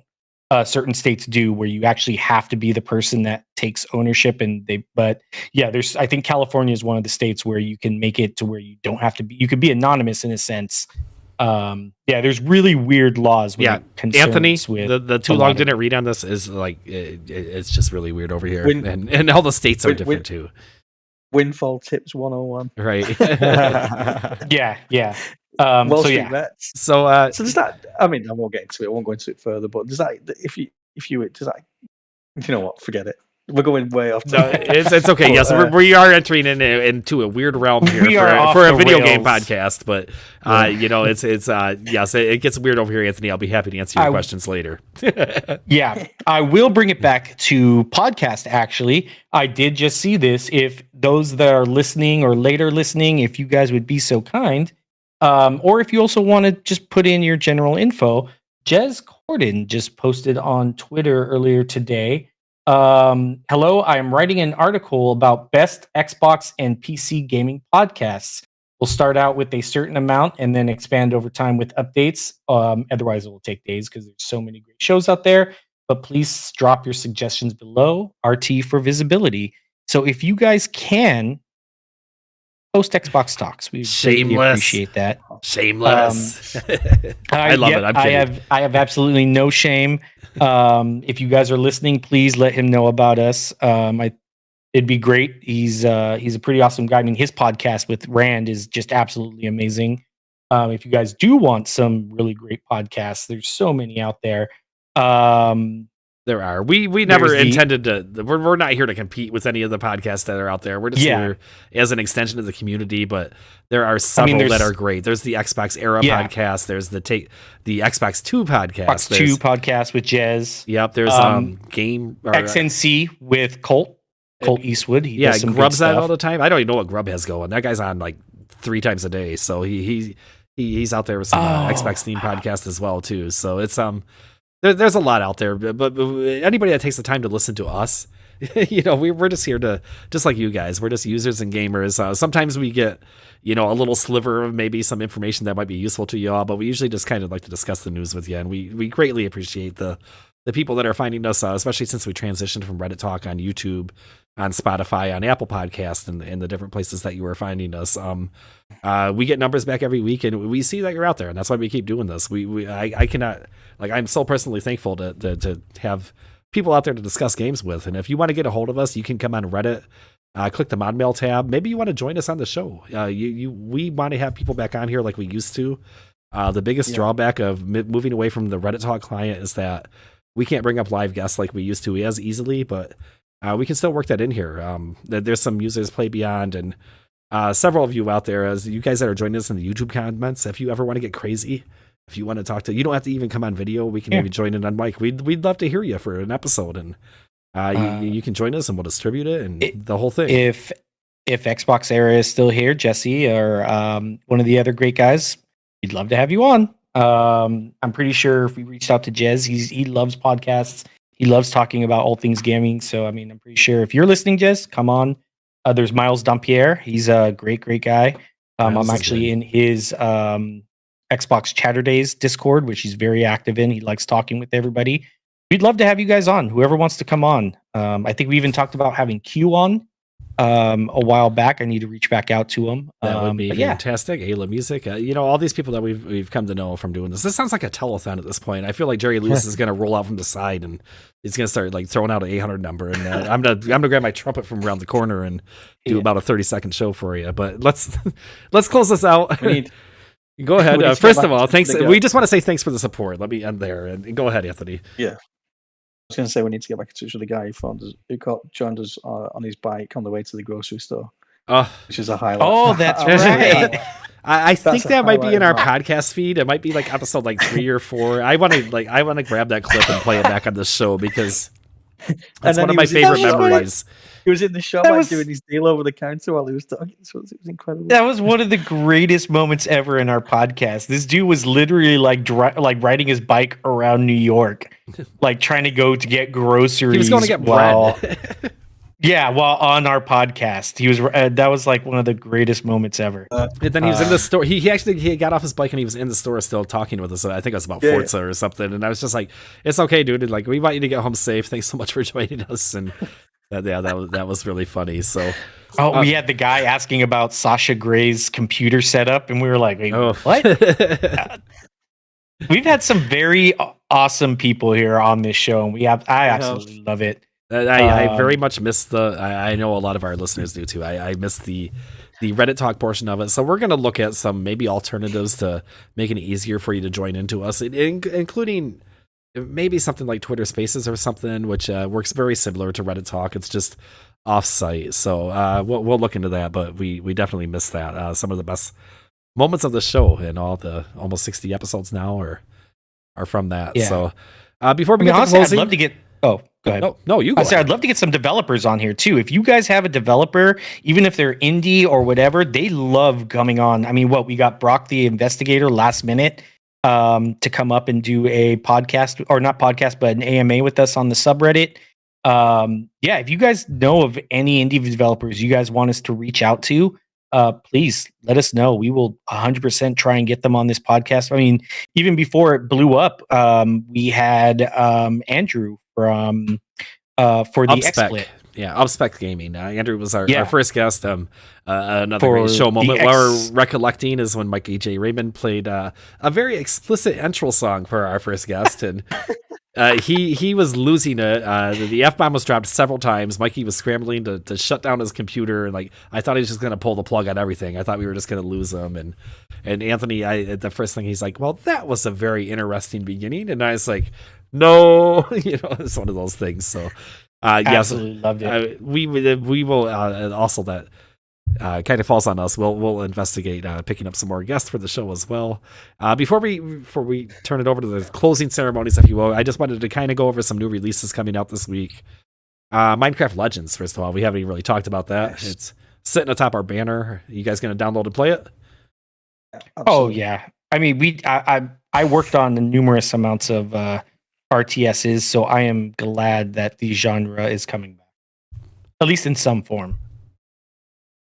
Command and Conquer. Go ahead. Yeah, no, I was gonna say I used to be a huge RTS fan, but I kind of like the spin that Minecraft Legends is having on it, but I don't think it's gonna be for me though. Unfortunately, I'm probably gonna dive into the Yakuza series more.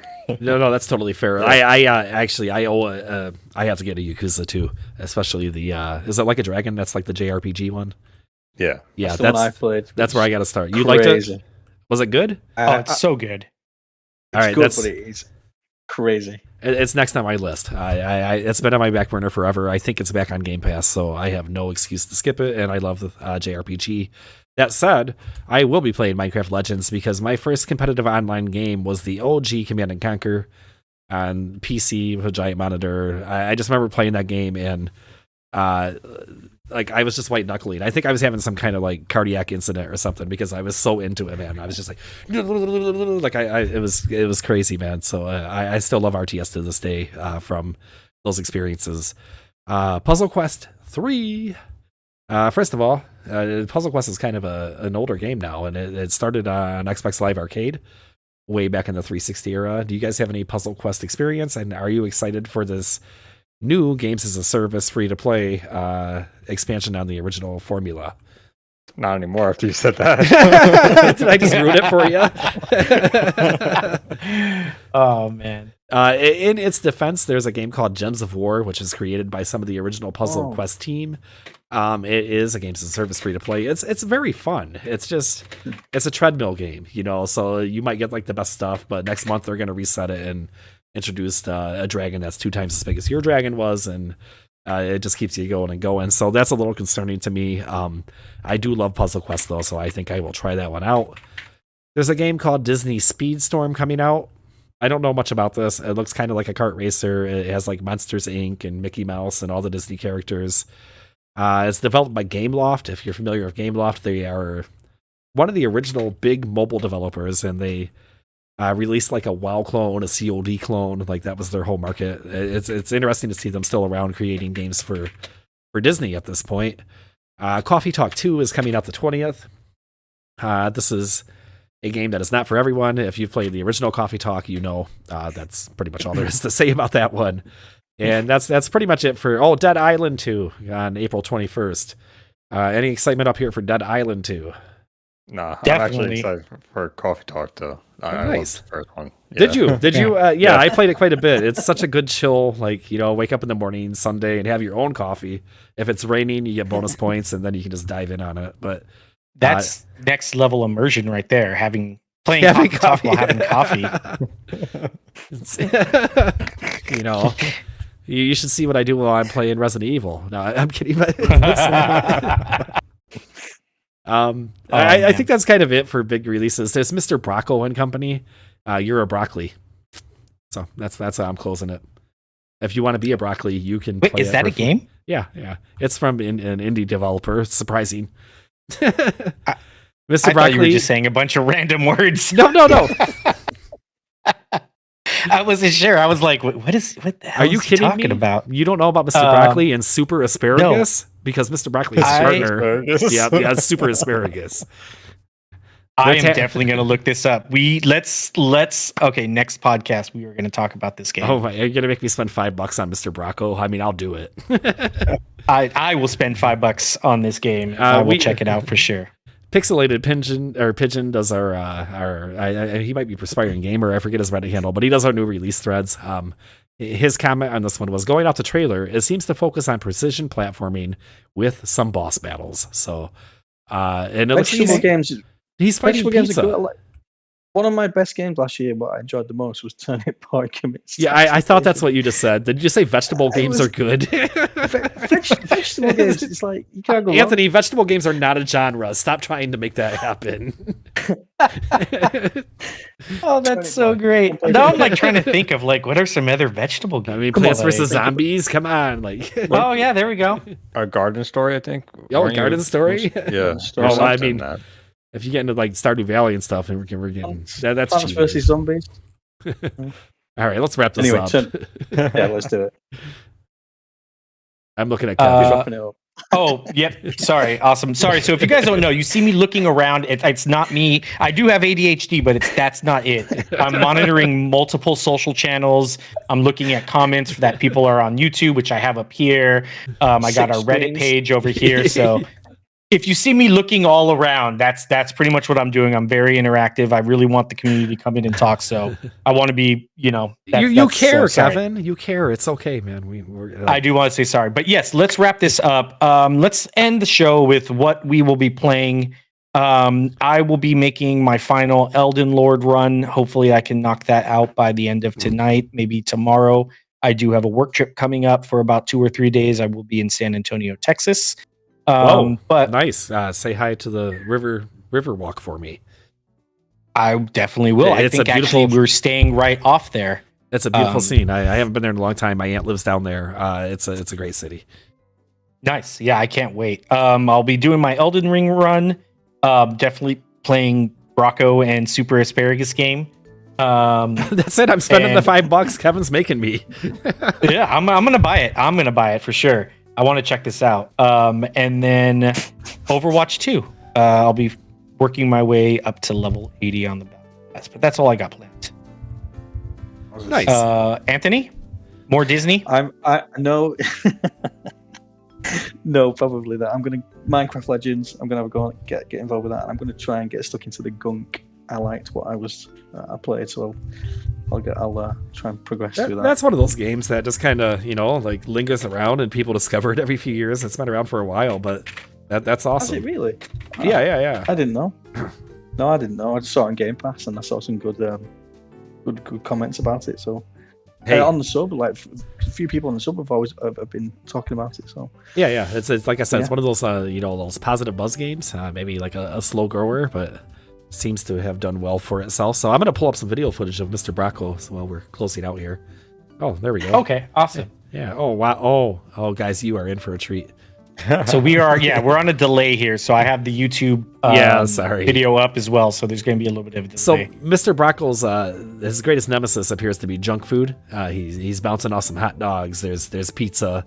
He's just not. I see Super Asparagus now who has a cape. And okay, we're in on this. He has a cape? I'm going to leave that playing while we kind of check out here. So who hasn't given us their closing games? There we go. Yeah, I'm going to continue with Like a Dragon Ishin. I'm having a lot of fun with that, so I'm hoping it just gets better, because usually that's how those games go, because you unlock more stuff. Also going to be checking out Resident Evil 4 Remake, but I'm going to throw a curveball.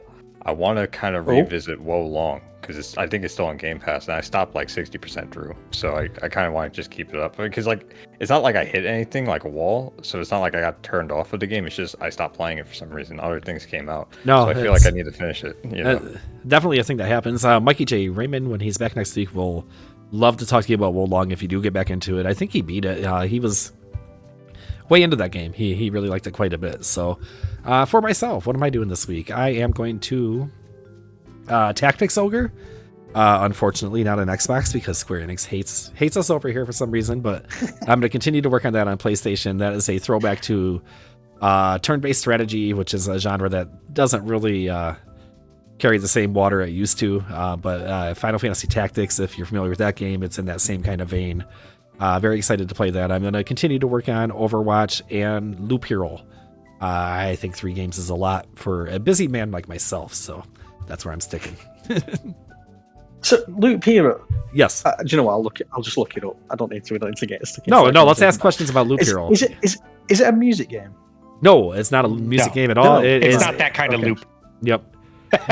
So I saw a mention of it, and then something made me think it was a music game. No, 30-second description. There is a preset path that you lay monsters and beneficial icons with in the form of cards onto the map. Your hero loops around the map, where the Loop Hero comes from. You encounter enemies along the way that you auto battle, very similar to Vampire Survivor. You win loot, you make your character stronger, you progress through the game, you upload your base, all those mechanics that I love. I'm an instant sucker once you get into that kind of stuff, and I expect to be with it for a few weeks. It's not a game that is definitely not visually impressive. It definitely hits a lot of those same Vampire Survivors chords. I'm going to say it's not as good as Vampire Survivors, but it's up there, and it's very enjoyable. So it's an easy play. Yeah, cool. Yeah, absolutely. Awesome. Well, I think that's it, guys. I do want to do a few shout outs. We had our buddy Q here earlier today. We have Robin Metcalf. We have ALM Music. We had Xbox or MVP. I think we are missing Fill My Drip.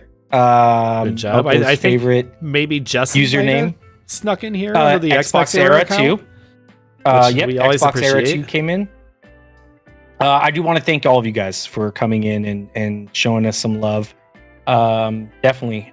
With that said, thank you to all of you guys that are going to be watching this later on today. We appreciate all the support. That's all I got. Happy gaming, y'all. Peace. Guys. Yeah.